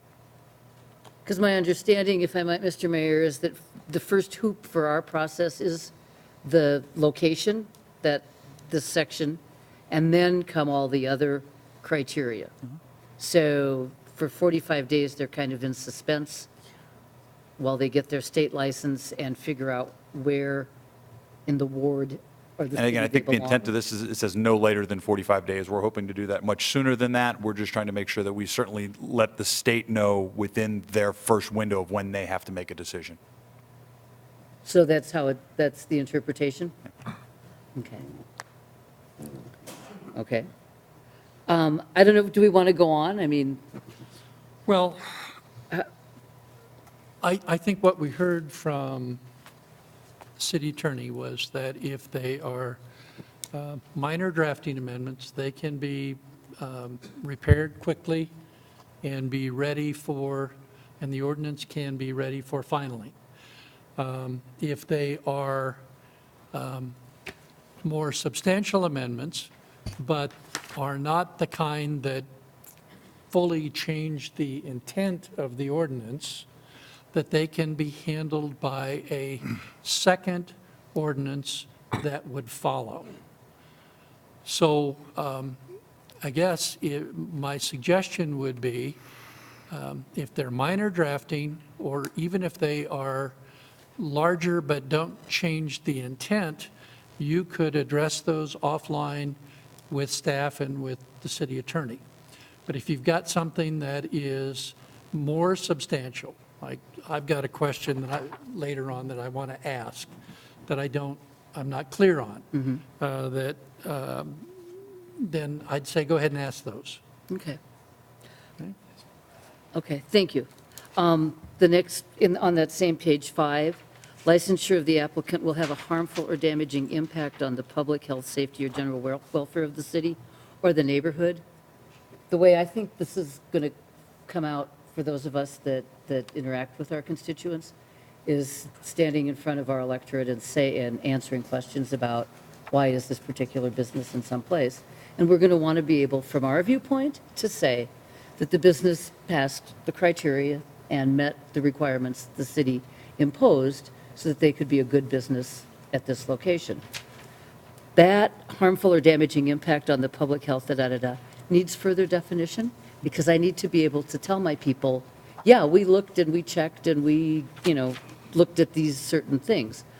I don't know what they are. I don't want to figure out tonight what they are, but it's one of those in that category of further defined by rules and regulations that would mirror other sections of, we have other businesses that we pay attention to that are nuisances or whatever, so. But that would be an example of something that I think needs clarity from the applicant standpoint and defensibility for us as electeds. Let me see what else we can get done that away. I'm worried on page 7 Number 4, the applicant and the applicant's principal officers and executives were in compliance with state and local laws in the criteria. This is one of your point criteria, Bob. I need some kind of legal proof that that's a binding relationship, because I can buddy up with my good partner over here and drop her from my paperwork at some, there's nothing here that says they have an ongoing relationship. It's just that they are in compliance and have experience. The same thing on 6, certifies that you're not going to employ a manager or employee with felony convictions. Well, you certify that, and then 2 months later, you hire someone who lies on their application, is a felon. You've now, forfeited your points? There's no sanction for it. It's something you certify, I promise I'll be good, Boy Scout honor, but then something goes awry, and then there's no sanction, it's too late. So how do we going to handle that? So another one that I thought needed, back to your surety bond question, is that $20,000 part of the $400,000 available liquid cash, or is it considered not liquid because it's not liquid because it's an assured? The bond is worth $20,000. They won't have put up $20,000 for that bond. So at this point, we're not envisioning that as part of the operating capital requirement. It's good to know that, because that would be how I interpreted that as well. I did finally find where the fees are set, and I appreciate that. And Mike, if you would clarify for everybody on page 10, item C, we talk about what's unlawful to display, transfer, distribute, serve, sell, give away, or dispose of. We don't talk about using or consuming, and Mike was good enough to find for me that we refer to that in Section 94-218, subparagraph D, which makes it unlawful to consume marijuana in a public place. Correct. So we are just kind of try to cover the rest. Right, in this no, and I particular appreciate section. that. I just think for clarity, the using and consuming needs to also be referenced herein, that we didn't mean to leave it out, and nobody else but Mike would know where that was referenced. So it's not a big deal, but I think it would be important.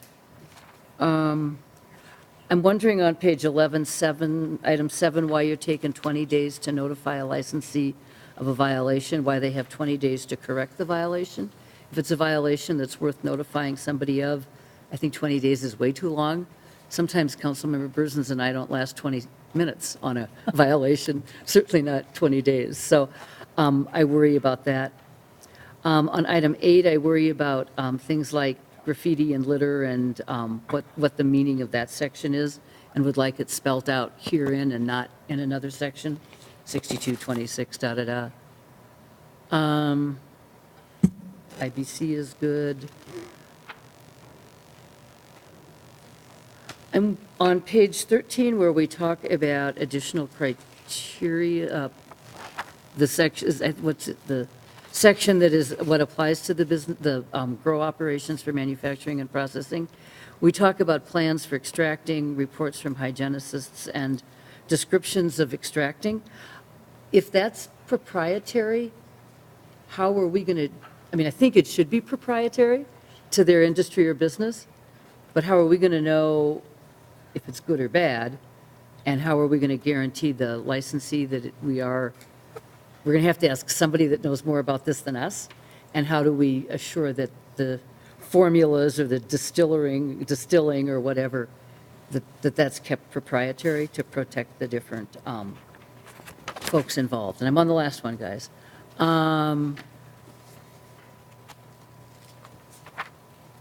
I can't read my own writing, I'm sorry. It has to do with the ventilation system, though.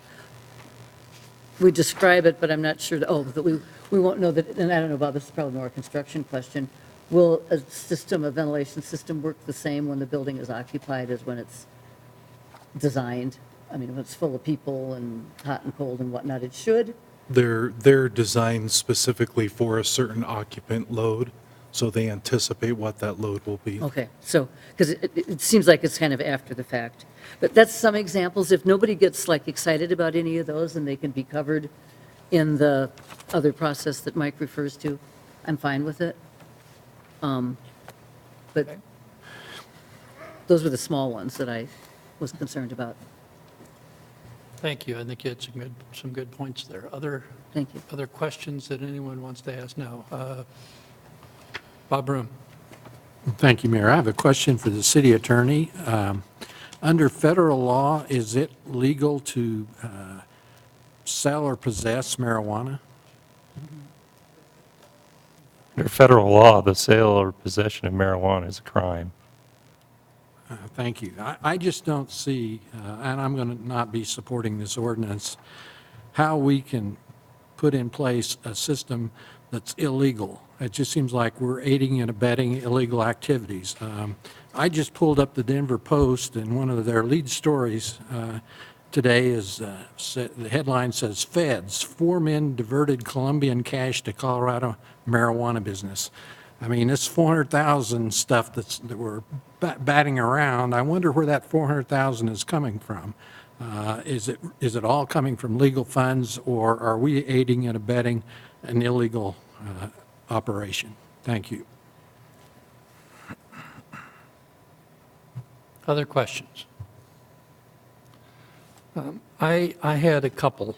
I'm in section 6-309, which is the licensing requirements and for retail marijuana stores. And in different places, and I'll just use, for example, under A4, there's a terminology of licensed marijuana business in Colorado. And this is getting points, and you've got to have 2 years' experience. But if you go over to B3, the terminology is marijuana business in another state. Doesn't say anything about licensed or anything like that.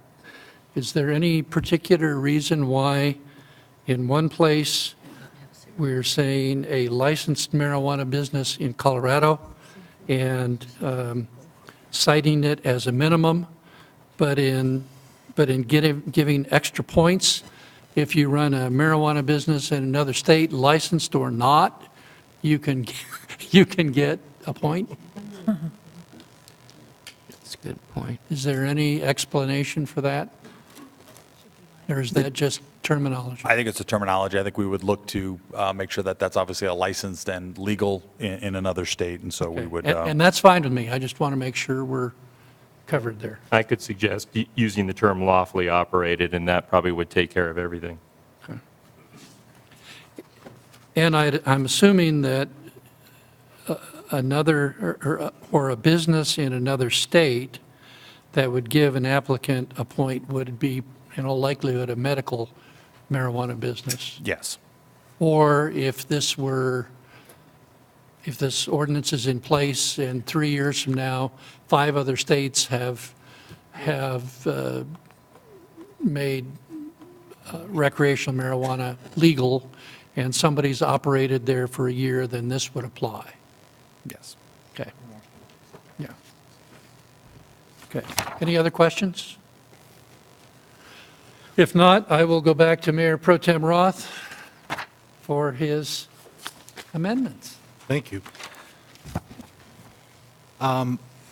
Starting at the bottom of page 6 and spilling over to page 7, items 1 and items 2, there is an additional point for up to 3 points for somebody who has had a marijuana business for 5 or more years. And it's my understanding that prior to 2010, business licenses that were issued in the state of Colorado were either plant husbandry permits, wholesale food licenses, or retail sales licenses. They were not designated as medical marijuana licenses or medical marijuana businesses at that time. So I guess I'm wondering, we didn't, when we put this together as a committee, we thought that, the longer you had experience, the better. But I'm questioning whether or not 5 years of licensure in the state of Colorado is even possible. And if it's not possible, I would recommend that we drop that third point for 5 years, because I don't think that somebody could have had a license for 5 years.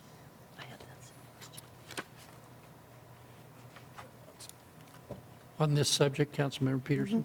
Councilmember Peterson? Well, I just suggest that you make it 4. And we have an additional point if they,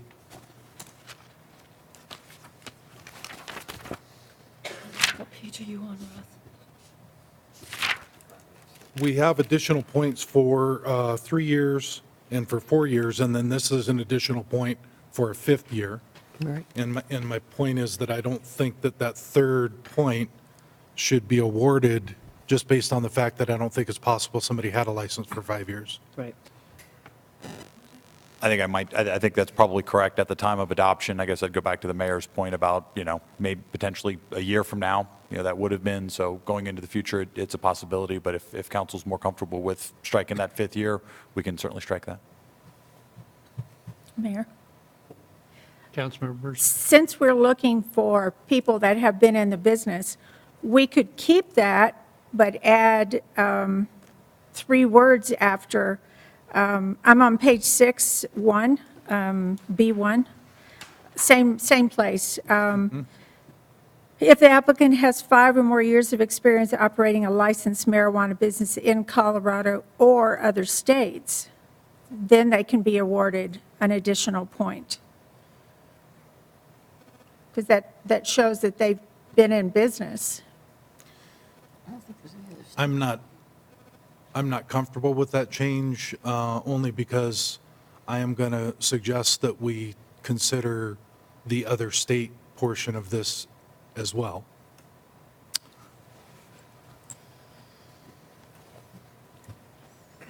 So, and maybe it could be a matter of changing it to say 5 years of experience as of a date certain, because that could be established as of whatever date that is, that when it would have been possible for them to have a license. To your point, Mr. Batchelor, of anticipating a future license applicant that they would have possibly had a license for 5 years. So maybe that's the answer to this, is to, so I'll change my amendment to say that, and I don't know what that date certain is, but that the additional point is only applicable for 5 years of experience at a date certain, at which point it's possible to have had a license for 5 years. Is there a second to that amendment? Second. Moved by Mayor Pro Tem Roth, seconded by Councilmember Clellan, to add language in Section 6309B1 that allows for the potential of 5 years of experience, points for 5 years of experience accrued after a date certain. That date certain would have to be identified based on practical experience in Colorado. Is that essentially it? And just to clarify, it's items 1 and 2. Correct. 1 and 2? Because it mentions 5 years in item 2 as well. Item 1 is for experience, and item 2 is for the clean regulatory compliance. Administrative history, right? So the amendment would occur in both 1 and 2? Correct. All right. Is there any discussion on that amendment? Seeing none, call question on amendment number 1.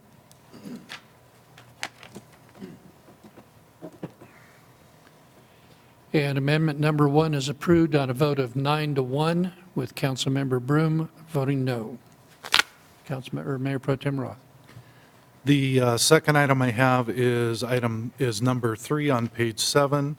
I know that, again, I chaired this committee, but I just would like to maybe have another member of the committee jog my memory why we said operated a marijuana business in another state for an award of a point. If we don't know what the rules and regulations are in that state, and if there's not a good reason for us to keep this in here as operating in another state for a point, I would suggest dropping it. Mayor? Is that your motion? I'd I'll like. second the motion. Yeah. Okay. Let's get a motion before we I start second the talking. motion. I'll move then that we drop the additional point for item 3 on page 7. Second. Moved by Mayor Pro Tem Roth, seconded by Councilmember Markert, to delete number 3 under section 6309. Councilmember Laguerre. Mayor?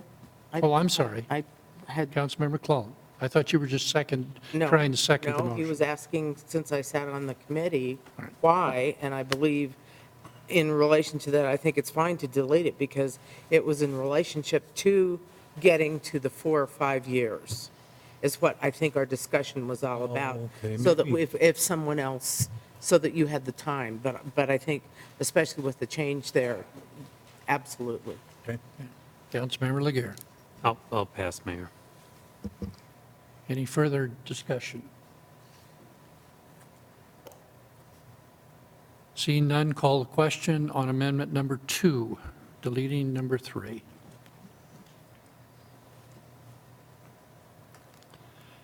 And amendment number 2 is adopted on a vote of 9-1 with Councilmember Berzins voting no. Mayor Pro Tem Roth. My amendment 3 is, and I don't know how we frame this precisely, but I think that we should have the opportunity for somebody to get a preference point based on a security clearance, a government-issued security clearance. We talk a lot about businesses that are highly regulated. We talk about specifically marijuana businesses. And I think that having some sort of security clearance through the federal government would be something that would show that you have passed the scrutiny that's above and beyond what's normal. Could you reference a place where you're adding that, I'm assuming? I would be adding that, I guess, in my notes here, I've got it between, well, I've got it basically as a replacement for number 3. Okay, a replacement for, all right. So that would be a security clearance would add 1 point, that's what you're, That's correct. All right. That's what I'm after. would you offer a motion, please? I would move that we add a single point value to the base criteria for an operator that has a federally issued security clearance. And I see staff cringing. Yeah, Jason's looking pink. I'm thinking about the verification process of this, and I'm worried about calling the Well, federal government. let's worry about whether or not there's a second to the motion Okay, first. okay. I don't have one yet. Okay. Motion dies for lack of a second.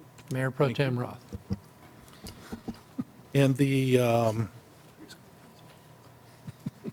last 3 items, I think I prefer to take separately. These are the items that I originally addressed and handed out at the meeting last Monday, the 21st. These were items 1, 2, and 5 on my criteria dated April 15th and handed out April 21st. Items 3 and 4 I dropped because they were obviously overwhelmingly disapproved by my colleagues, but items 1, 2, and 3, or excuse me, 1, 2, and 5, I've made some slight modifications to. I sent to my colleagues the amendments that I'm proposing tonight, as well as what I handed out last week, so that they could look at both of those and compare them. So the first amendment that I have relative, and this is relative to the items that are bonus points in our RFP system. Is it appropriate for me to just read the entire amendment, Mr. Mayor? Please. Okay. An applicant may also submit an operating plan that shall be worth between 1 and 10 points.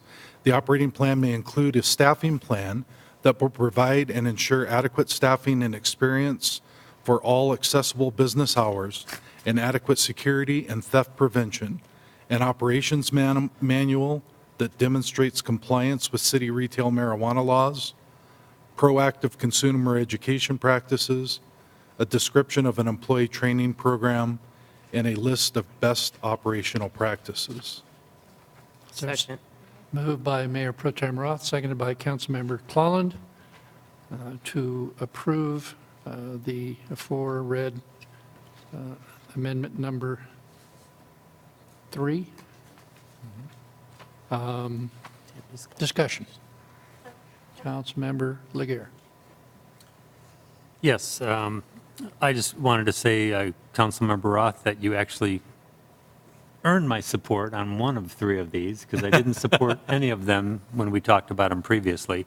I do believe that the operating plan has some value and some worth in analyzing the overall application. So I will support this. I'm not going to support the other 2 because I think they're somewhat subjective.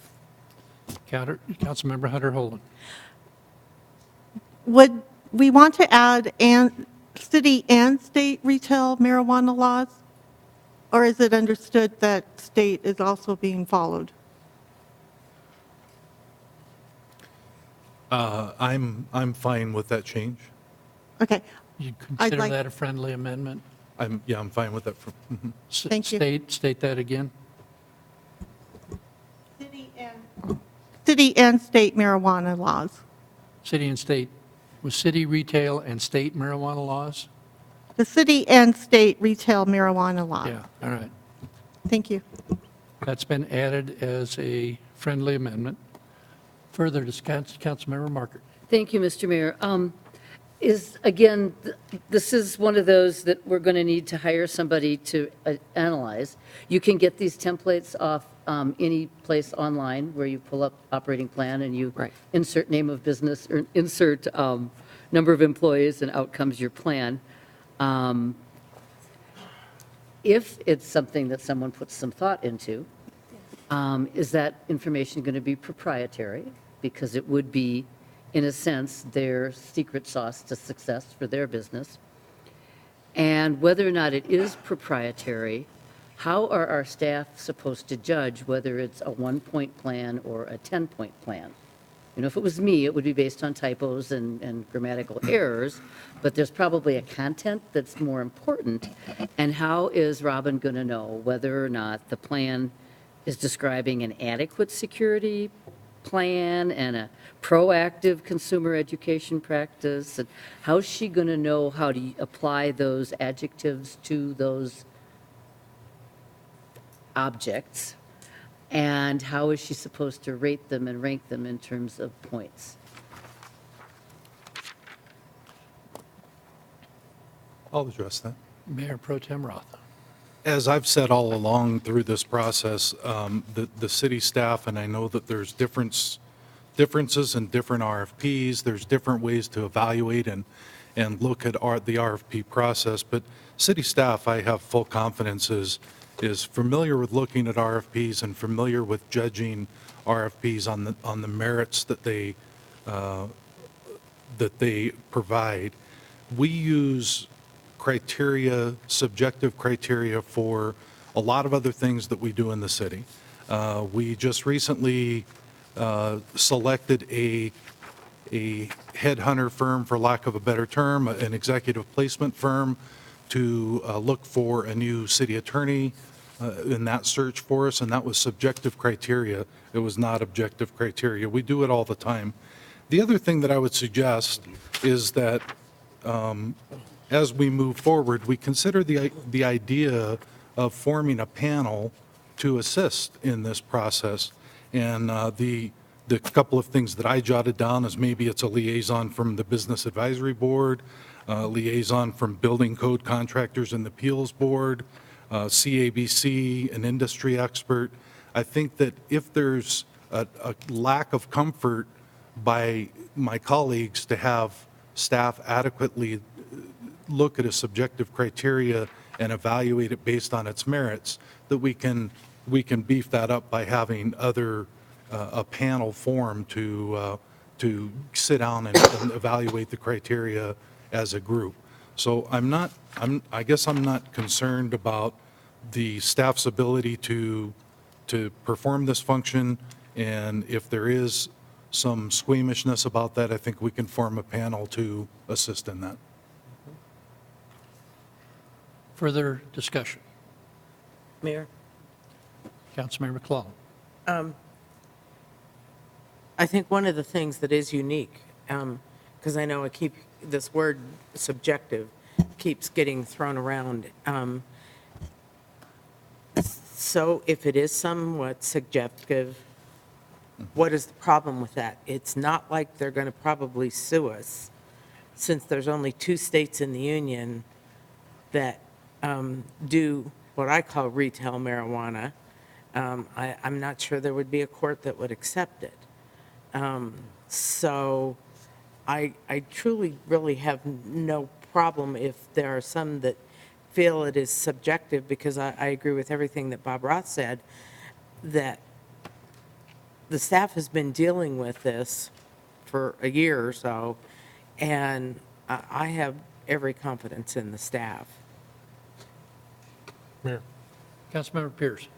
Yeah, I think, if I'm not mistaken, Councilmember Roth, the intent of this amendment, and maybe the others as well, is to form some set of differentiators with a point system that will kind of bring the best companies to the top of the list, so to speak, or the top of the point total. So I think, I'm going to support this particular amendment, because we need to have some differentiators to get the best companies, because that's really what we're after. I mean, if we don't have any differentiators, it's not going to work. This is just another way of trying to get the cream of the crop for the retail. Mayor Pro Tem Roth. If I could just tag on to that, I've mentioned this before, but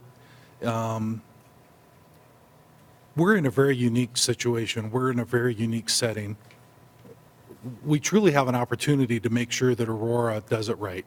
We have the opportunity to make sure that we set it up for success of the best possible operators in the city of Aurora, and that any headlines or any media attention that we get is for positive things rather than negative.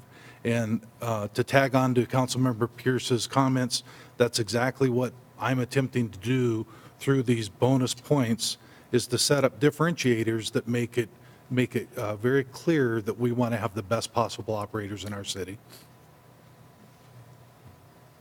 Further discussion?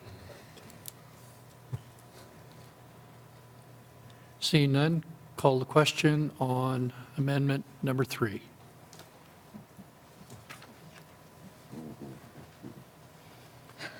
And amendment number 3 is approved on a vote of 8-2, with council members Broom and Markert voting no. Mayor Pro Tem Roth.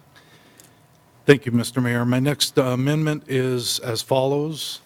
I propose that we amend the city retail marijuana ordinance to read, an applicant may also submit a business plan that shall be worth between 1 and 10 points.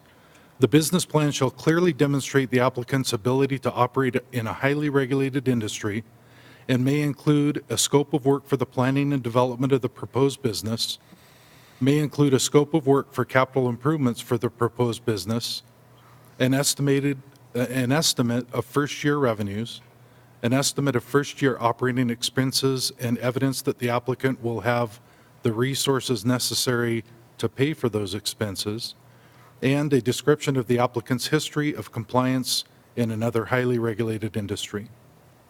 Second. Moved by Mayor Pro Tem Roth, seconded by Councilmember Clalland. The amendment as read. Discussion? Councilmember Bursins. I have a question. I have a question on the capital improvements. Is that the same as you're saying they take a rundown office space or rundown building and fix it up? We talked about that in study session too. But would that be the same as paying more for a business that is not so run down? Mayor Pro Tem Roth.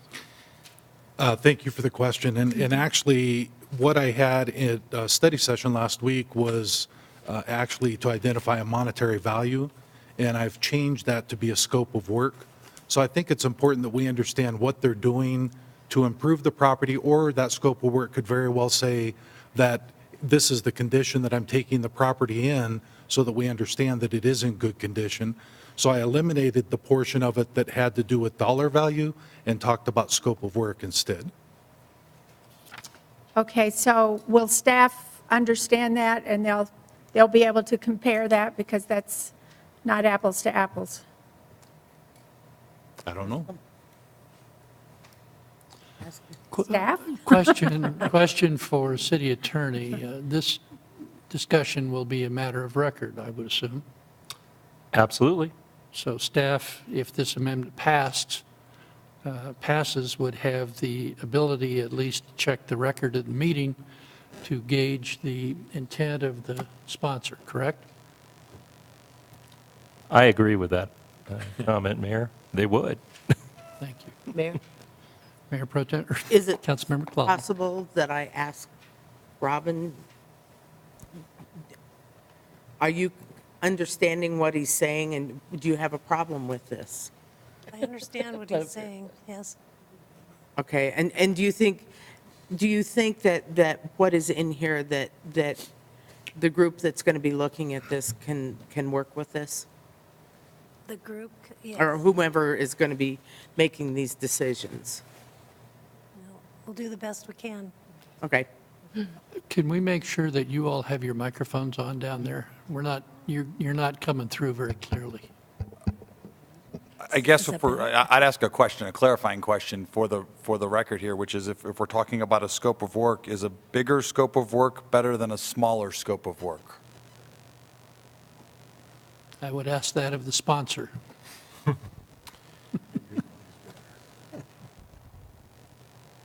I guess my answer would be, again, referring to my experience, a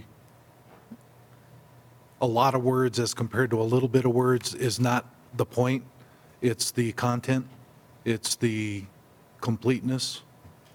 Again, in my world, and I know it's different worlds, but in my world, they will ask me how I plan to build their building. What's my plan to build their building? And mine may be a page, and my competition might put out 10 pages, but it's the content of what that includes that is important, not the number of words. City Manager Noe? I think as we've looked at this provision, part of the challenge becomes that this is a plan, and the plan is only good as its execution. So there's no mechanism to say, we're going to monitor or somehow enforce the implementation of a plan.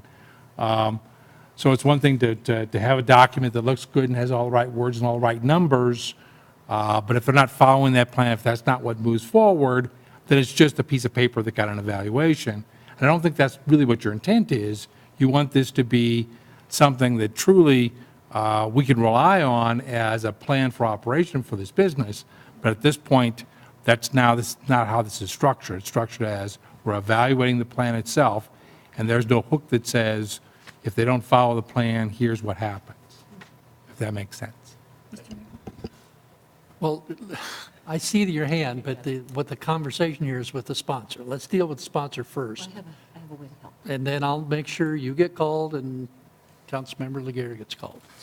And I guess I would respond to that by saying that I understand if there's 200 applications, the initial process of evaluating these is going to be a little daunting.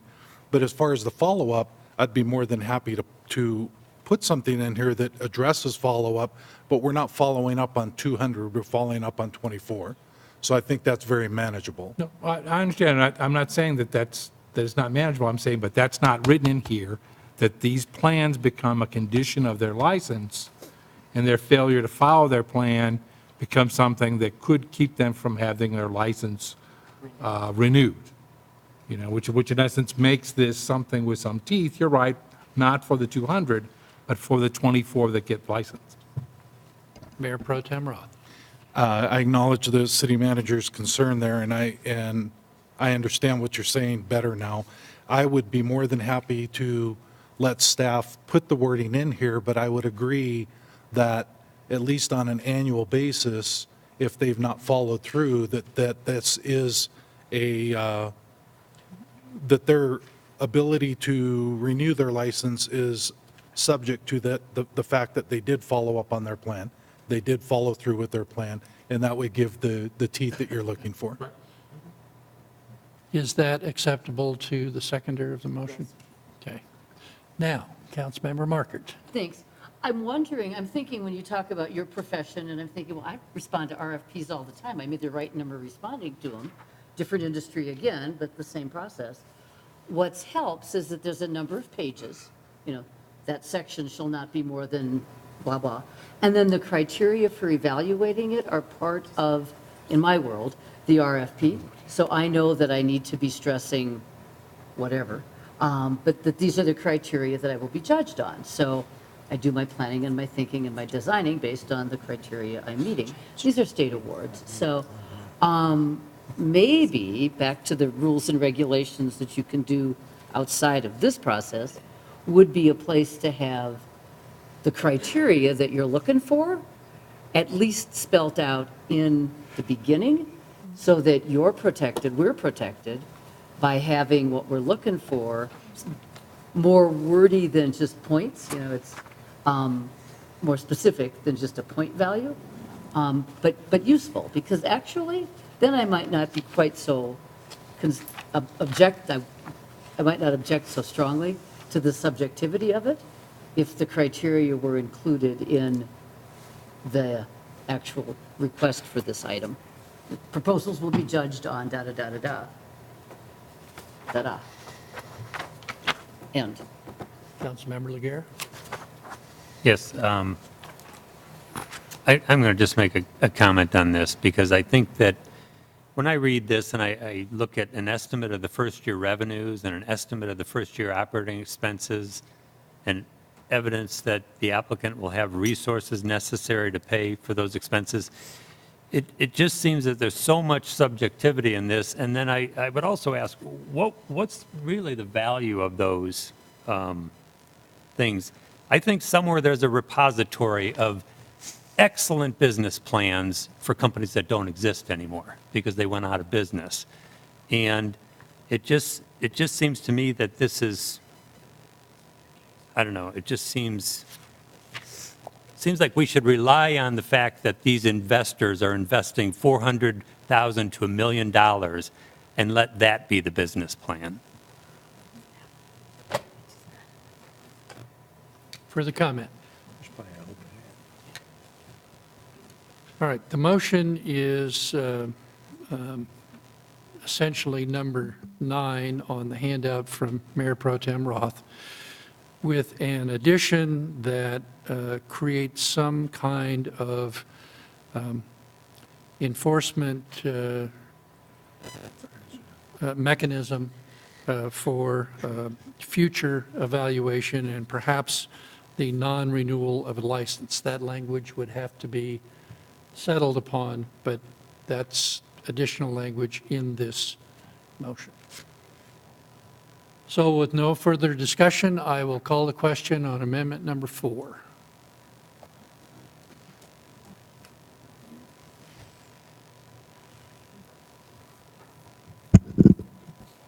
And amendment number 4 fails on a vote of 5 to 6, with council members Broom, Monier, Peterson, Markert, Laguerre, and Hogan voting no. Since I don't engage in much of the discussion and don't have an opportunity to get involved with the debate and only vote if there's a tie, I think I owe it to explain my no vote. I essentially agree with Councilmember Laguerre. I understand the requests here, but the world is full of all kinds of wonderful business plans that failed, and didn't fail because it was a badly or poorly written plan. Things just didn't go right. And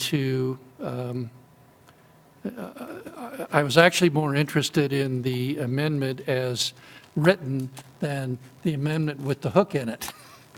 because I was not comfortable with the idea that if something happened and somebody just got a little bit away from what the business plan said, that can suddenly be used as a basis to take away their license.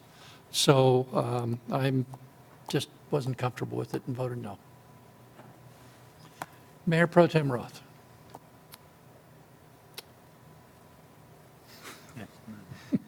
I would like to re-propose that amendment then, without that wording in it.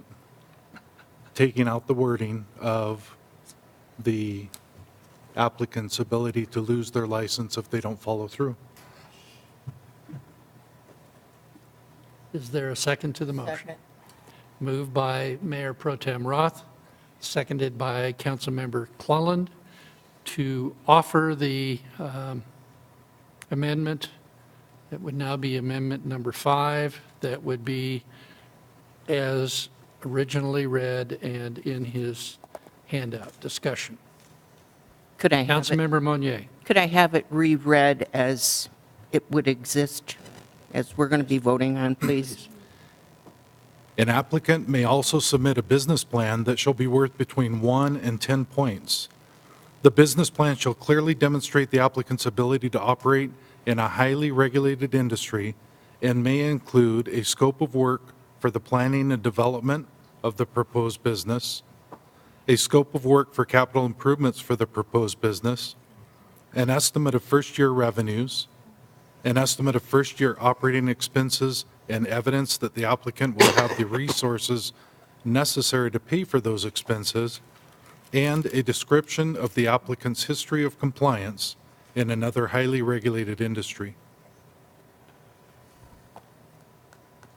Thank you. Any further discussion?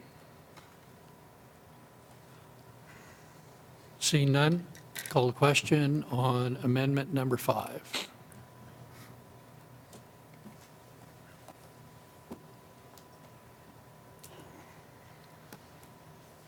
And amendment number 5 carries on a vote of 6 to 5 with council members Broom, Monier, Peterson, Markert, and Laguerre voting no. Mayor Pro Tem Roth. My last amendment, move to amend the city's retail marijuana ordinance to include the following. An applicant may also submit evidence of community involvement through membership in trade associations, professional organizations, or active participation in local charitable organizations or functions. Evidence of such community involvement shall be worth between 1 and 2 points. Second. Moved by Mayor Pro Tem Roth, seconded by Councilmember Peterson. Councilmember Marker. Thank you, Mr. Mayor. I don't know if the proposer would consider this a friendly or a hostile amendment, but I would like that, I don't mind that section, but only if it's treated the same as the others, and that is that it's worth between 1 and 10 points.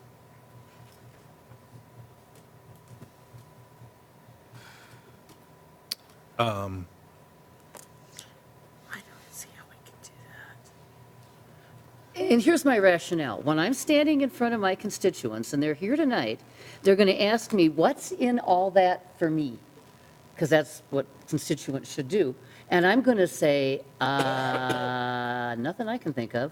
Or I'm going to say, well, thank goodness Councilmember Roth thought that they ought to have some kind of involvement in local charitable organizations or functions. So when your Destination Imagination team needs to go to nationals, or when your softball team needs a sponsor, that's who you would go to ask. And I think it should be valued the same as the other things, which actually I don't support as much because they can be faked. But this is real. You either get a yes or a no out of them when you go and ask them to pay for the pizza for the party for the girls' gymnastics program. So they either deliver or not, you know? So this one you can prove, you can demonstrate, you can judge, you can put a value to it, and you can approve it, and it's not subjective. So, but I don't think it should be treated less importantly than the ones that are worth 10 points. Mayor? Mayor, No, Councilmember I'm Clelland. not anymore. Yeah. It is getting late, and I do understand. I hear what you're saying, Councilmember Markert. I truly do. And I agree with the concept of it, but I'm trying to figure out, we don't ask Walgreens to do that kind of stuff, or we have asked in the past, the water people that came in, that you need to be a part of the community. But to put a value on it and that much, here is my concern. If it's 1 to 10 points, if they give to the Girl Scouts Pizza Club, whatever it is that worth 1 point or is that worth 2 points? And if they give to MS, which MS, as one of the speakers spoke to, it's Aurora, but it's also the state, but it's also national. So would then MS get more points because, and that one to me could be a little dicey because I'm not sure, I could, maybe not 10 points, maybe 1 to 5, because I'm just having a hard time. An applicant could give to the 4 Boy Scout clubs or 5 Boy Scout clubs. Is that worth 1 point? Is it worth 2 points? So I'm just trying to figure it out.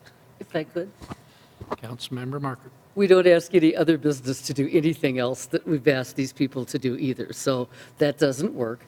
But the point to the value, we don't do that for the other 2 that you approved either. I mean, is accessible business hours and adequate security 2 points or 5 points? I mean, we didn't, you're going to, in the criteria, if you do criteria as part of the proposal ahead of time, that this much is worth this many points. So you could spell it out in advance. You can put a dollar value to the community service or the staff time. I mean, Comcast just did a huge service day. I mean, you can put dollar values to it. It's the only way I would support it, so it doesn't matter one way or the other, but to me, it's the only one you can quantify and actually make it of value to the constituents. Councilmember Broom. Thank you, Mayor. A question for staff, I guess. When you evaluate the applications for the licenses that come in, would you go through each application and score each point, and then you score it, and then you put it aside, and then you pick up the next one and you go through it? Or do you look at all the applications and you weigh each one of these point by point to decide who gets 1 point, 2 points, 3 points, or 4 points based on their application versus all the other applications that have been submitted? I think the first thing we'll do is go through each of the applications, make sure that they are complete in their materials, make sure that all the minimum criteria have been met. Anybody that has not met any of the minimum criteria will be set aside, not move on to the additional bonus point criteria. Beyond that, I think that was part of our goal in keeping criteria objective. Now that we have some subjective criteria, I think staff is going to have to sit down and figure out an approach to this so that we can continue to be fair and as objective as possible in the scoring of these applications. Thank you and good luck. Councilmember McClellan. Would it be appropriate that maybe, and I'm just trying to come up with an idea, that maybe the marijuana committee or the Amendment 64 committee would get together 1 or 2 more times to help staff come up with some of those? I don't know. I'm just trying, guys. I don't see anybody else coming up with ideas, but I'm trying. I think Mr. Manager. we will follow council's policy, and we will figure out a way to evaluate these proposals. We don't know exactly how we're doing it sitting here today, but as you said, we're a professional, creative group, and we'll come up with a way to do this in a way that's fair and respectful of the process. That would be fun. I guess then my last question would be, is that when you do come up with that criteria, I would appreciate you letting us see what that criteria is, in case we feel there is some tweaking that maybe needs to be done. Councilmember Laguerre. Yes, I would like to ask our staff, how will you evaluate these? How will you know if someone in this business has been a good community contributor? Is it they give you a letter that says, these people have been great community contributors. They show you receipts from the American Heart Association that they donated $20,000. What definitive information will you look for that you will know is factual and not, just created? I don't know. I don't know at this point. I'll have Okay, to- thank you. That's why I'm voting no on this. So the motion on the floor is as read, worth between 1 and 2 points. Been moved and seconded. Further discussion? Call question.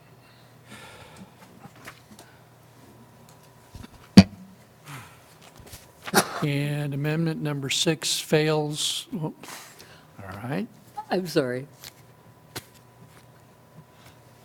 Still fails on a vote of 5 to 6, with Hunter, Holland, Pierce, Broom, Monier, Laguerre, and Hogan voting no. Mayor, Councilmember Clalland. I have an amendment. You said you were finished? I think he Yeah. said he was finished. Yeah. I have an amendment. This is something that I have expressed in the past. I'd like to move to amend the city's retail marijuana ordinance to include the following language under Section 6-316, unlawful acts. It shall be, item E, it shall be unlawful for any person to hold an ownership interest in one or more, in more than 6 retail marijuana license pursuant to this article. And I think I have explained that I do not feel that we should get into monopolies in the city of Aurora, because through the years, you could end up that one owner could end up owning all of the, since we're having only 24, could end up owning all of the marijuana facilities in Aurora. And I don't believe in monopolies, and I don't think we should ever set up a situation where that could happen.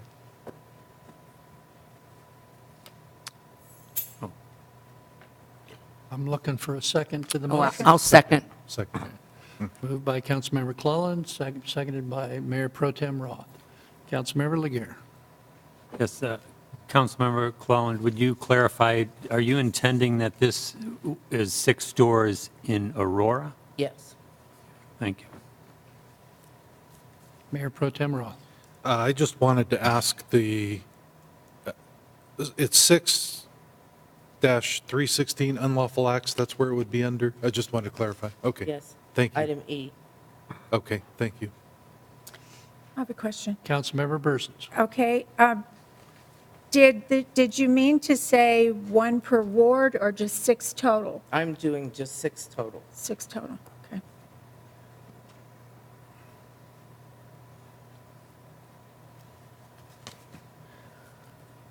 Any further discussion? And the amendment is as read, it shall be unlawful for any person to hold an ownership interest in more than 6 retail marijuana stores licensed pursuant to this article. I'm seeing a lot of movement out there. Is this indicative of something staff would like to? Just so council knows, by clarification, I was just checking with council with an EL. In terms of, we're going to allow unlimited applications, but you can only be awarded 6 licenses, or did council wish to limit it to 6 applications? I'm saying licenses. It's a minor, Yeah.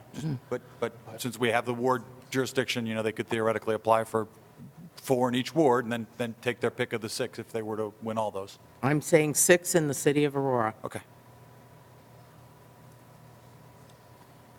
Councilmember Laguerre. Yes, Mayor, I just want to clarify, do we need to amend this to include the word Aurora? To make sure that's clear? Yeah. Or is it understood, Mr. Attorney? Oh, I would state that when the language says pursuant to this article, so that automatically incorporates the fact that it's going to be in Aurora and it's licensed under our auspices. Mr. Mayor. Councilmember Monier. I'd like to ask Councilmember Cleland if you could describe ownership. Is that 51%, 100%, or? I guess in my mind, it is anyone that has an interest, even if it's Okay. 5%. Okay, thank you. Further discussion? Would this be, Seeing none, call the question on amendment number 7. or could it be a rental? That's a good question. And amendment number 7 is adopted on a vote of 8 to 2, with Councilmember Hunter Holen and Councilmember Markert voting no. Mayor, Councilmember Peterson. I would like to offer another amendment under the point system to fall under Roth's proposal. What I would like to offer is that if any companies that come would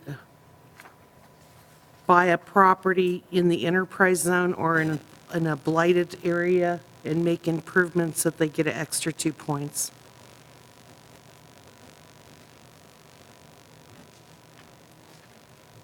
I'll second that. Moved by Councilmember Peterson, seconded by Councilmember Monier. And in essence, a company that If they were to come and they were to purchase a property, purchases. purchase the property in an enterprise zone or in a blighted area and make improvements to that building, they'd get an extra 2 points. Mayor? Councilmember Clallam. Then if it is, so I'm trying to understand, Rini. If it is blighted, we have declared it blighted for a TIF, usually, my assumption. So if it is declared blighted and there is a TIF, would they then be available to partake of that TIF? No, I Okay. don't think so. Okay, well, that's what I'm trying to understand. Yeah. If they're in an enterprise zone, would they be able to, I don't remember all the different positive things you get from being in an enterprise zone. Would they be able to partake? In the decrease of taxes? Uh-huh. I'm not sure. I would assume so. Yeah. Mr. Noe. In fact, this would basically be an incentive for the businesses to locate in any number of the Enterprise zones. well, of all the urban renewal areas we have created in all these locations, it would be an incentive for them to locate in those areas by giving them 2 extra points by being there. So from a public policy standpoint, are you working to incent those businesses to buy property and locate in those locations? And that's really kind of a question. Yeah. Mayor, I guess. Councilmember Clallam. I understand what you're saying, Councilmember Peterson, I do. One of my concerns is, it is something that possibly could happen in the future, but I don't believe that it would happen now, because if they're buying a property and building a building, we're talking 6 months to a year and a half. Okay. To 2 years, because it has to go I'm through not the. talking about building a building. I'm talking about purchasing a building in an enterprise zone and making improvements to it. Would it then have to go through planning And commission? I don't see how they could possibly qualify for urban renewal dollars, being said that those come from the federal government. I don't see how that could possibly happen. But it doesn't come from the feds, it comes from us. Yeah, because on a TIF, those are our dollars, not federal dollars. So those would be our dollars that would be going, I mean, I have to If I refer could, to. yeah, if I could make a friendly suggestion. This sounds like one of those issues that may or may not have a lot to it, similar to the issues that Councilmember Markert was talking about earlier this evening. It sounds as though people might be interested in it, but they don't know because they don't know what all the implications are. Would it be I'll appropriate just to? take it off the table. Well, we can certainly add it into the consideration of the other amendments that may well be coming forward either in a follow-up ordinance or in a clarification to this ordinance. That would be, we can certainly get some answers. Yeah. Would that be Well, acceptable to the motion maker and the seconder? I certainly think it would make sense to offer some extra points for an improvement in an enterprise zone where we know we have a lot of buildings that need improvements. And, why not let them go into that area and make those improvements and give them extra points? So that was my point. So. I don't think anyone's suggesting that's a bad idea. I think right. what's being suggested is we don't know enough about it. All right. So all I'm suggesting is, if it's okay with you as the motion maker and Councilmember Monier as the seconder, that we add this into the list of things that needs a little bit more work, and then it'll come back either as part of the clarifications to this ordinance, or it will come back as a part of a follow-up ordinance that is also for clarification. Or in the meantime, if it's not workable, you could just send an email out to all of the council that my amendment doesn't work. Mayor, just another thought. I mean, I think what Rini has suggested on the enterprise zone could be kind of interesting. Could we at least see if there's the votes, since there's been a second for that? I'd rather put it into the ordinance, and then we find out it shouldn't be there and it can be taken out before we final it, than not put it in there, and we could have, and it would delay the finaling of the ordinance. Is that logical? Oh, yes. Yes, it's logical, but my assumption is there's going to be a follow-up ordinance anyhow, and that this could be part of a follow-up ordinance, just based on what I've heard from other issues, Okay. that this could probably be, I didn't know. there's going to be a follow-up. Councilmember Laguerre? We can do it either way, I don't care. Yes, Mayor, I'd like to ask for some clarification on this item. I thought that I heard or read that the applicant must identify a location before they can make an application. Is that correct or incorrect? They have to identify an address Yes, they do. prior to making application. Yes. So this suggested amendment would only assist an applicant that already owned a building in the enterprise zone. Is that correct? At least for this first wave of applicants? Right. It would. You'd have to purchase it. Or buy one, they'd have to either buy it on a speculative basis, not Yes. knowing whether they're going to get a license, Yes. or they already own it. Is They that could have it correct? under contract contingent upon Contingent. something, so that's, again, they'd have to have a specific license with some type of binding contract Okay. that's So- contingent. So they could option to buy the property for 2 points. So, thank you.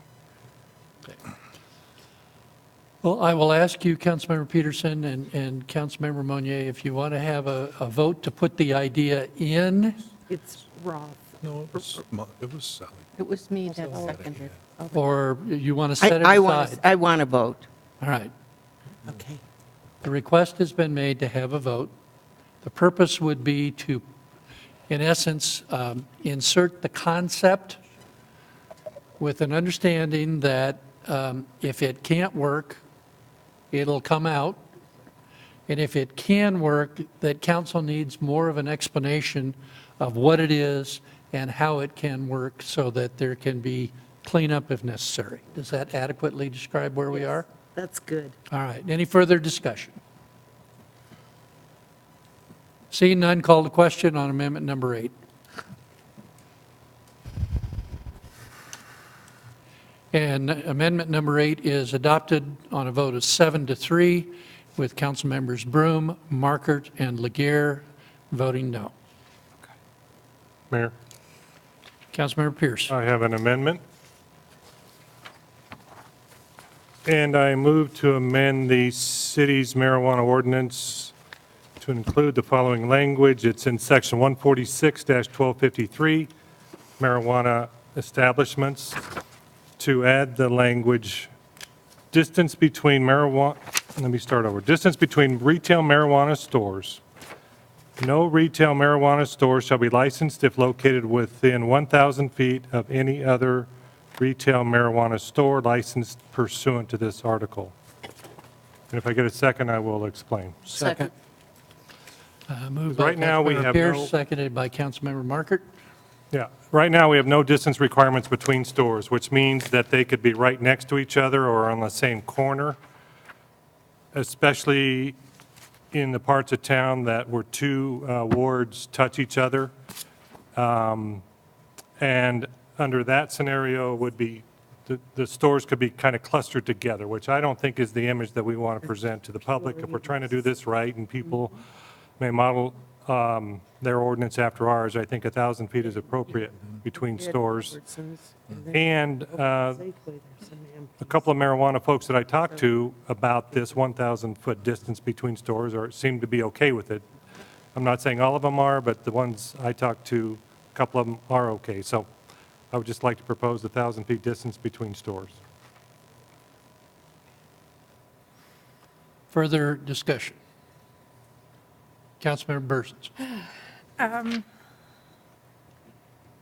You know, I understand where Councilmember Pierce is coming from, but I do understand that also that it's difficult to find retail spaces because of all the restrictions that we put in and federal entanglements or whatever.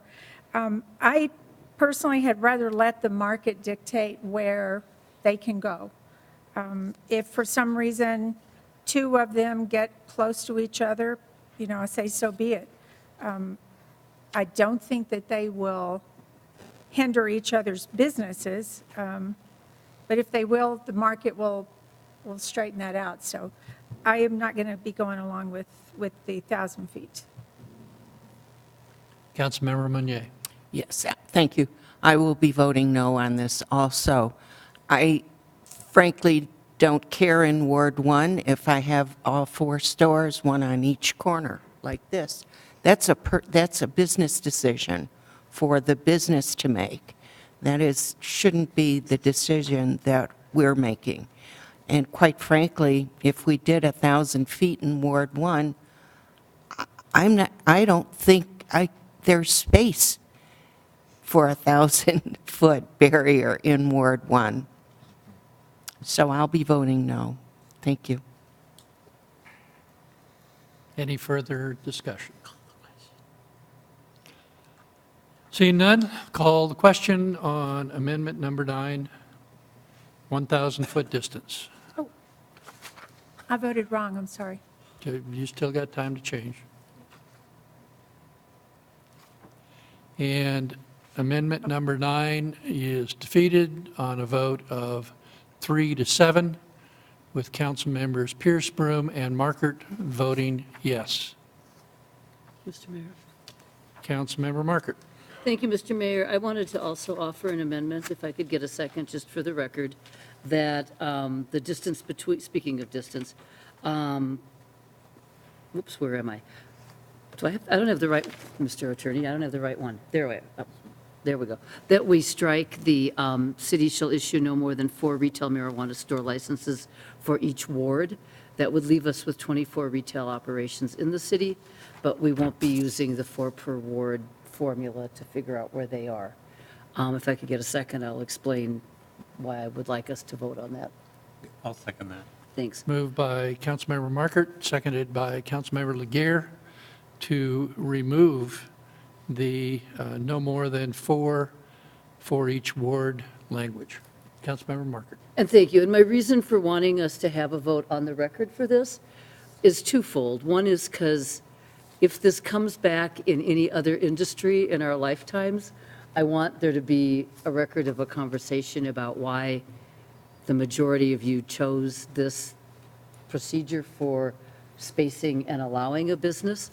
We don't do it for any other Walgreens or any other business in the city.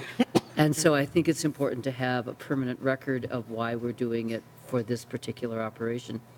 Second, I don't think, to the point about the distance, that there's enough locations in the city to allow a disbursement to be quite as surgically exact as we're wishing it would be with this application. So in an ideal world, maybe, but I don't think that's going to be the case. I think if these are businesses that submit operating plans and business plans and know what they're doing, they're going to go where the consumers are, and they're going to go where the business is.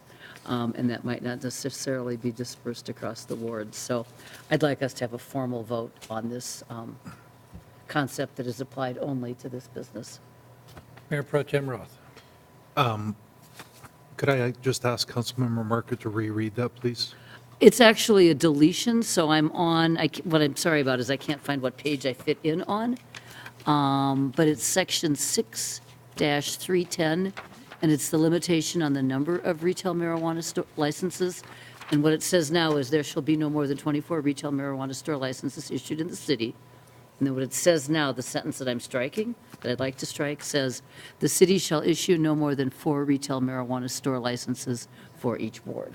And that's For those who have a paper copy, it's on page 8 of the ordinance, page 466 of the backup, section 6-310. Perfect, yeah, there it is. And so I'm keeping the first sentence that says there shall be no more than 24. Oh, I see. But I'm Okay. taking out the 4 retail per ward. Okay. I don't think it's doable, and I don't think it would ever ask any other industry to do that. Versions? Thank you.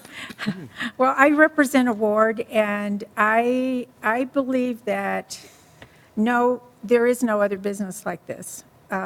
This is a very unique business, and I don't expect them to follow the same rules as Walgreens. But since I represent a ward, I believe that they should be evenly spaced out in the city. So I will not be supporting this. I believe that the 4 per ward should be agreeable to all the wards. That way they're spaced out, and no one will have 5 or 6 or 7 or 8 in their ward. I think this is a better way to do this, but that's just my opinion. Councilmember Peterson. That was basically my reasoning also, being a ward counselor. My constituents that I represent, they don't want them all in their neighborhoods. And, we're embarking on something we never have encountered before. And this is a new area that we don't all know yet. I mean, I think the best way to do this is to spread it out equally and divide it up among the whole city. Councilmember Broom. Thank you, Mayor. I have a question for staff. We redistrict our wards, I think, a couple times every 10 years. What happens if we assign licenses and a license ends up being, like particularly between my ward and Bob Roth, being moved into Bob Roth's ward, and then I've got 3 left and he's got 5?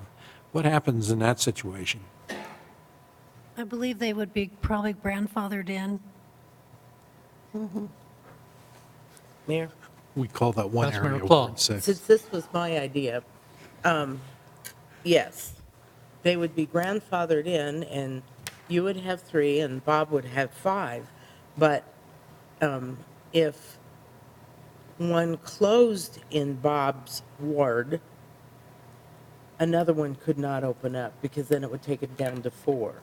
So you could not put another one in his ward until the numbers were equal. Councilmember Broom. I'm comfortable with that if the record reflects that, and that's what the staff will end up doing. Any further discussion? Seeing none, call the question on amendment number 10, eliminating the no more than 4 for each ward.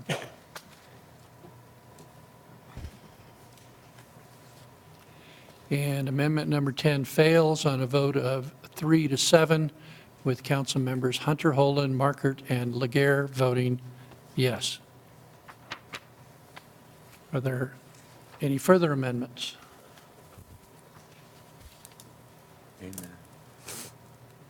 Any further discussion? Mayor? Councilmember McClellan. Just a couple comments. First of all, I want to thank all of council and particularly the staff and Doug Friednash and those that, the industry, everybody that's been a part of this, because this has not been an easy, trying to get this all figured out and get it done. So I think everyone that's been involved, deserves a pat on the back. And I want to publicly say thank you to my colleagues that we worked on the Amendment 64 committee together, in that we didn't always agree, but I think, as you have seen tonight, I think that's where you come out with much better rules and much better ordinances, when you can have that discussion among ourselves. So I appreciate all the comments tonight, whether I agreed or disagreed. And lastly, I truly believe that Aurora is in the forefront when it comes to retail marijuana. There's only 2 states in the U.S. that do retail marijuana. As we all know, it's Colorado and Washington State. And I know Councilmember Broom brought up the fact that the feds say that it's illegal. We have a letter from the Deputy Attorney General that basically has said that the state of Colorado can sell marijuana. It outlines, but basically it is telling us, we will be watching you. We will be watching this industry to see how it works and how it happens. And lastly, one of the things that I truly think is very unique about the state of Colorado, our citizens voted to allow retail marijuana. And this goes back to one of my beliefs in states' rights. So I commend the state of Colorado. I commend my colleagues for allowing it to happen in Aurora, because it is truly one of my beliefs that the states have a right to decide for themselves. Mayor. Councilmember Laguerre. Yes, Mayor, I wanted to take a moment to specifically thank the Amendment 64 Committee, the council members that spent so many hours on that. I know it might seem like we ripped all of your recommendations to shreds, but to me, it was very valuable, all of the work that was done, and to be able to read the minutes and make decisions based on all of the questions that you had asked. So I really do appreciate all of the work that went into that. Mayor Pro Tem Roth. Not to pile on, but I just wanted to say the same thing that council members Clallan and Laguerre have said. I want to thank all of council for their time spent on this, and specifically my other 2 colleagues, Councilmember Clallan and Markert, that were on the Amendment 64 committee. This was a lot of work, and it was interesting because the number of times that I had people ask me, well, when is Aurora going to start talking about the marijuana issues? And I'm like, well, last February. We've been working on it for over a year. People weren't aware of that because our neighbors to the west were getting all the headlines, and trust me, I am more than happy to be in the shadows and not in the spotlight on this one. I was happy to let our neighbors to the west get all the headlines and all the, attention on this particular issue so that we could just work on it quietly. But this was really, every time we came to a committee meeting, there was more to learn. I thank the council members for, Councilmember Laguerre and other people have mentioned it in the past that, they appreciate the work that we did, and I thank them for those sentiments. But my other council colleagues that were on this committee, It was fun, it was frustrating at times, but I think that we did something that was pretty special. Councilmember Marker. I got a lot of knitting done. Thanks. I just had a separate and unrelated question. For people that are curious about the taxing structure that will go along with the retail operations, which I assume because of all our hard work will pass, what's the timeline on the taxing structure? When do they get money we can spend? Mr. Bash. Currently, the city would intend to levy its general sales tax of 3.75% on retail sales. We can do that when we issue retail licenses this fall. Council is potentially considering any additional special taxes that they would wish to do. Those would have to go to voters in the fall, in November, and once approved by voters, they would have to be adopted and implemented. In addition to the city's general sales tax rate of 3.75%, we would get our share of the state excise tax. The state currently levies 15% excise tax on cultivation. We would get 10% of that, or 1.5% additional. So we would get our share of the excise tax and the 3.75% when we open for retail sales. And at this point, we're intending all revenues to go into the general fund, not in an earmark capacity? Correct. Okay. Thank you. Thank you. Any further discussion? See none, call the question on 12C as amended. And 12C as amended is adopted on a vote of 9-1, with Councilmember Broom voting no. Who would have ever thought in our lives we'd be voting? You got some of your stuff throughout? 13A.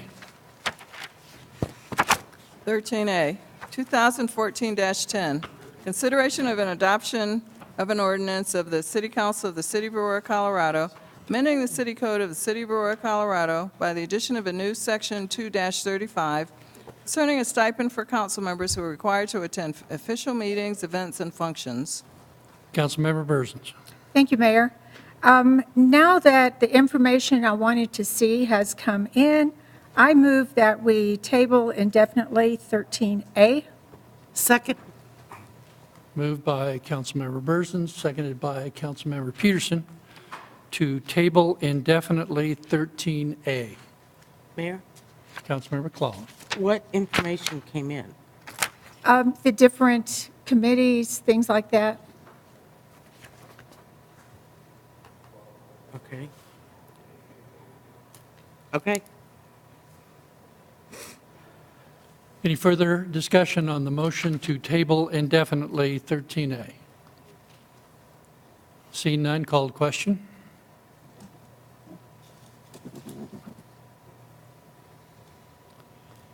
And 13A is approved.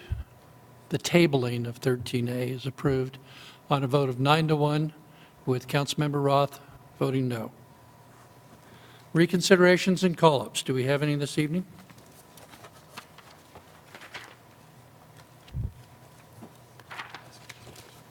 General business. 15A. 15A, consideration of the appointment of one member to the library board. Councilmember Markey. Thank you, Mr. Mayor. I move that Patricia Colburn be appointed to the library board. Second. Moved by Councilmember Markert, seconded by, Councilmember Hunter Holland, that Patricia Colburn be appointed to the library board. Discussion? Called question on the appointment.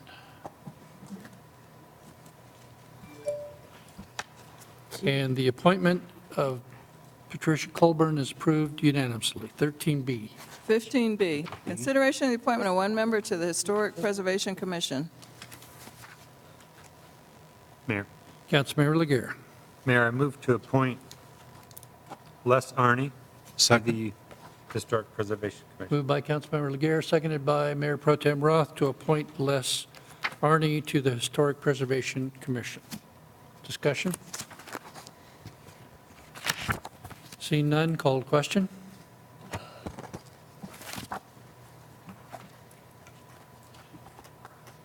And the appointment is approved unanimously. 15C. 15C, consideration of the appointment of one member to the Golf Course Advisory Committee. Councilmember Markert.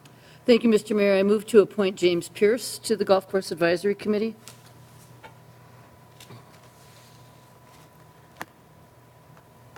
Are you moving or nominating? Nominating, sorry. Councilmember Pierce. I'd like to nominate Richard Valdez.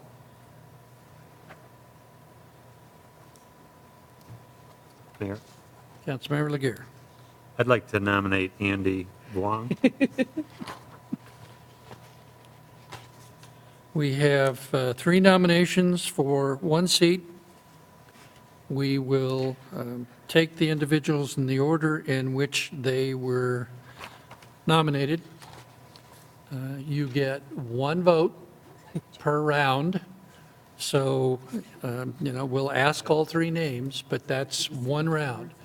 Candidate receiving James is mine. the lowest number of votes will drop off.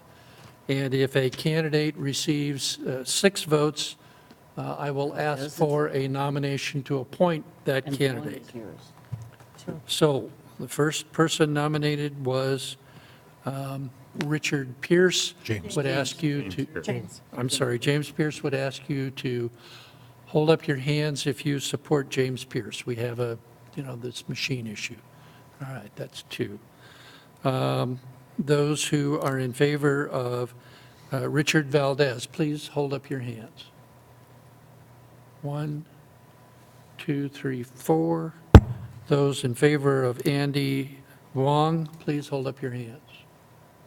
1, 2, 3, 4. All right, so James Pierce drops off. We are left with Richard Valdez and Andy Wong. Same thing. Whoever gets 6 votes, we ask for a nomination of appointment. We'll take them in order again. Richard Valdez first. Those who support Richard Valdez, raise your hand. 1, 2, 3, 4, 5, 6. Would ask for a motion to appoint Richard Valdez. So moved. Second. Moved by Councilmember Clelland, seconded by Councilmember Markert to appoint Richard Valdez to the Golf Course Advisory Committee. Now you can use your machine. Call the question.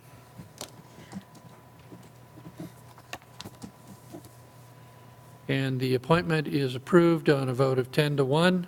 Councilmember Monier voting no. 15D.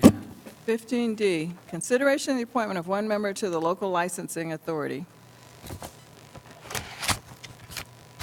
Mayor, Councilmember Laguerre. Mayor, I move to appoint Domenico Casella to the local. Second. Second. Moved and seconded to appoint by Councilmember Laguerre, Councilmember Markert, to appoint Domenico Casella. That's a motion. Councilmember Markert? I just have a comment. There are 5 people on the local licensing authority.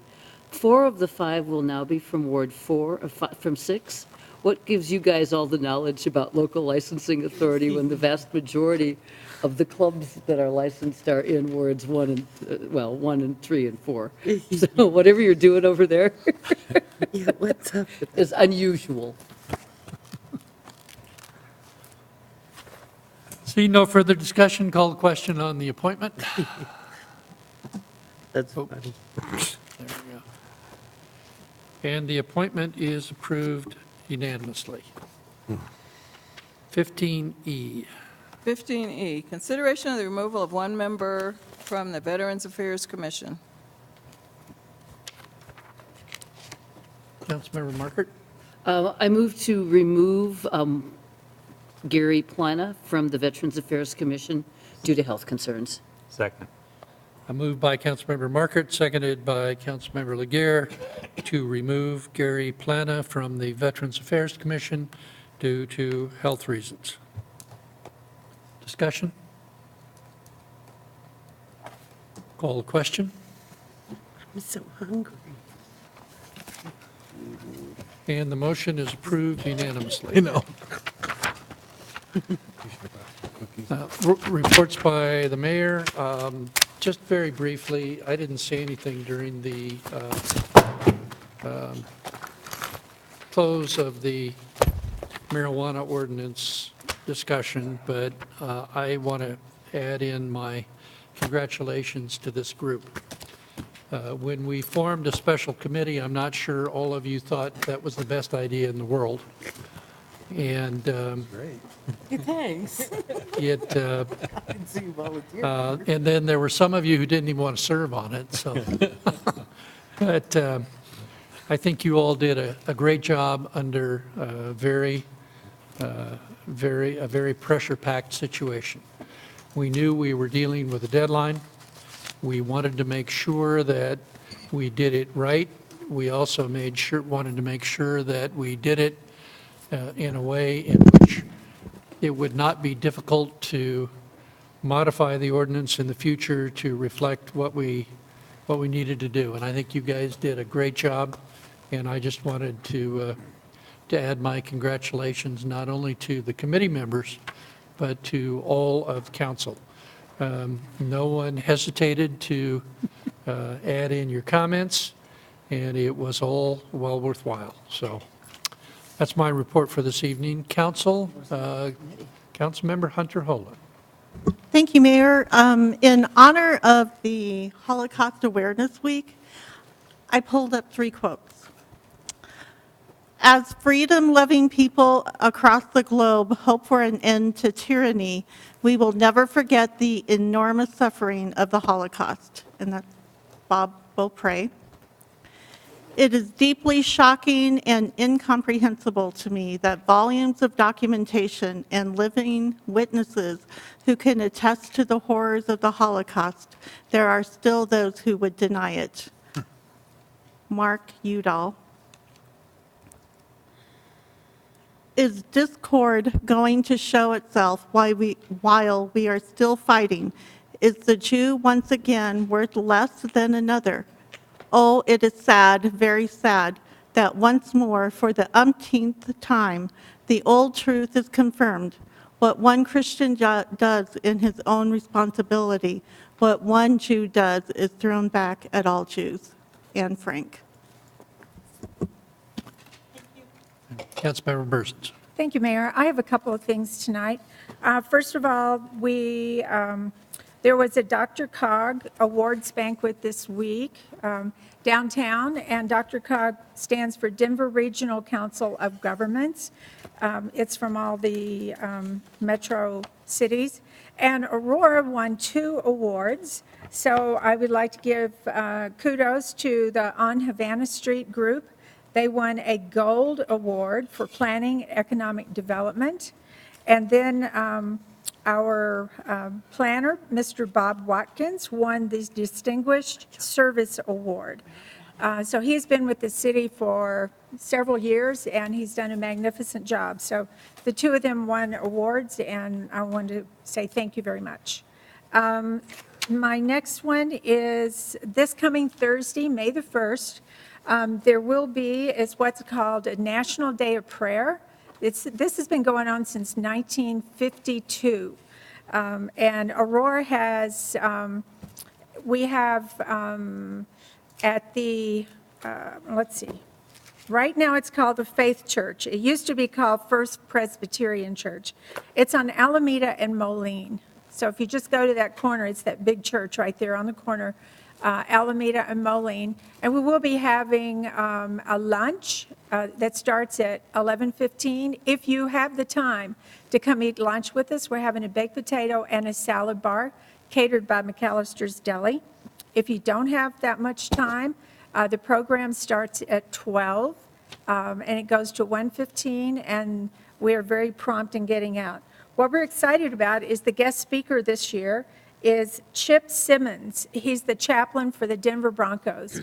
He's a young fella, and he's just full of energy and some great ideas, and I guarantee you will love to hear him talk and hear how he fell into this job of being the chaplain for the Broncos. It's pretty remarkable.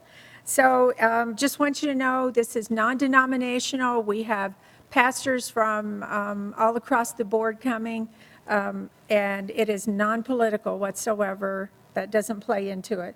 But it's a freedom of speech thing, and so if you can come, that would be wonderful. If you want to make a reservation, that's great, but you don't need to. Just come and enjoy lunch if you can. It's $5. If you can't stay, just come for the program and hear Chip speak. Thank you. Councilmember Pierce. Thank you, Mayor. Recently, I had the opportunity with a group of folks to go up to the Aurora Strong Resilience Center. This is a center that was opened up last year, about a year ago, kind of to help people with the feelings they had on the Aurora shooting. But Grace Zonoski is the manager of the Aurora Strong Resilience Center, and she gave a great presentation about all the things that they offer at the Resilience Center: Tai Chi, yoga, massages, and just conversation between people. And one of the major things I learned from her presentation was that a lot of the families from the Columbine shooting 15 years ago are coming to our center and talking about their experience, and then the families of our victims also, of course, go to the center. It's open to everyone. It's not just available to victims' families of the shooting in Aurora. It's just open to everybody. So I encourage everyone, if they want to talk or want to get a massage or Tai Chi or talk about their struggles, they can go to the Resilience Center. The website is aurorastrong.org, and they're up in the old Hoffman Heights Library at about 13th and Peoria. So I just want to put that out there for people who may have a need to go up there. Thanks. Councilmember Broom. Thank you, Mayor.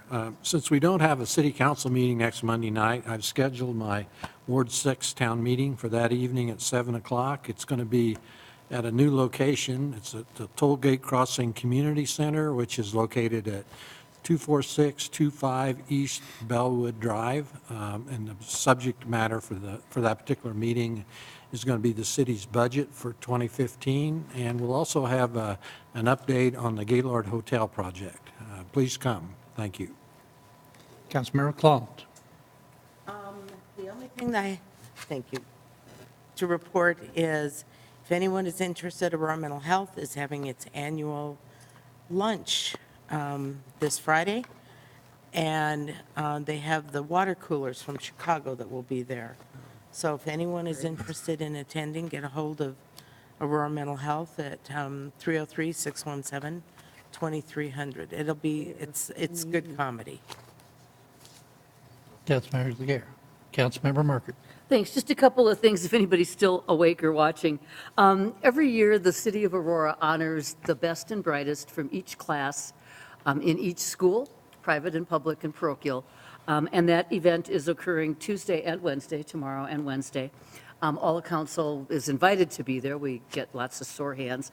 All the little kids come up and get their awards and a key to the city, and it's the coolest thing. So Tuesday, tomorrow is at Hinckley, and Wednesday is at Grandview. The city has so many kids that we can't fit them all into one place in one night. So I'd also highly recommend, this is your last weekend to see Spamalot at the Fox. Positively hysterical, and I'm not a Monty Python fan, but I'm singing along and tapping my toes. It's positively the most professional thing we've done yet.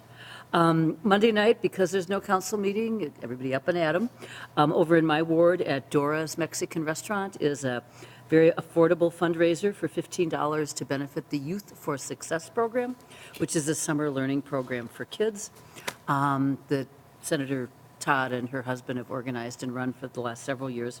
And just on a point of personal privilege, my daughter will be here next weekend for a job interview, and I hope you'll all join me in crossing your fingers and toes that she doesn't get too scared and does well in the interview and gets the job. Good deal. Good. Councilmember Peterson. I just want to announce that Aurora's having its birthday. We talked about it earlier. And that's this Wednesday. It's Aurora's 123rd birthday, and there will be cake out in the lobby from 11 to 1, and everybody is welcome to join us for a birthday cake for Aurora. Mayor Pro Tem Roth. 3 quick items. First of all, If you were not aware of it, there will be a Game 7. The Avs lost. Yeah. Secondly, had the opportunity to represent council at 2 events on Saturday. The first one was at Jewell Elementary School for Comcast Cares. There was over 700 volunteers, just a fantastic event. Comcast does a really good job of reaching out to the community, and their partnership with Aurora Public Schools has really been a strong one. And then in the afternoon, I went and read a proclamation at the Aurora Lions Club, their new member induction ceremony. So those were both good events that I was able to attend. And then the last item I have is my next ward town hall meeting. It's a couple weeks away, but on May 13th, Tuesday, May 13th, starting at 6:30, we'll be meeting at the Meadow Hills Golf Clubhouse. I won't be in Ward 6 this month, Bob, so don't worry. But we'll be in the Meadow Hills Golf Clubhouse, and our primary presenter will be the Pros Department, Parks, Recreation, and Open Space. And they will specifically be talking, because of the season, specifically be talking about golf, pools, and the Forestry Department. So I encourage you to be there. Thank you. Councilmember Monier. Thank you, Mr. Mayor. Very quickly, Say It to Sally, first Wednesday of the month in May, 3:30 to 6, Martin Luther King Library. I'd like to read something to you. Last week, Restoration Outreach Programs, which is in Ward 1, partnered with the Denver Rescue Mission Refugee Department to hold a refugee Easter celebration. The celebration included food, beverages, and an Easter-related craft for the children and gifts for the children. For many of the kids, it was their first Easter celebration. It was a joyous and intimate celebration attended by 75 to 100 refugees from our community, men, women, and children from Burma, Nepal, Ethiopia, and Egypt. It was a great opportunity to connect our refugee population with churches, believers in our community for fellowship and discipleship. And then lastly, I am pleased to report that this grandmother of 12 is going to be a great-grandmother in December of this year. My first great. Yeah, thank you. Fantastic. Thank you. Congratulations. Thank you. All right. That's great. Is there anyone remaining this evening who wishes to address council? They all work here. Seeing no one, Not here because they want. we're adjourned. They all work, boss. I missed it by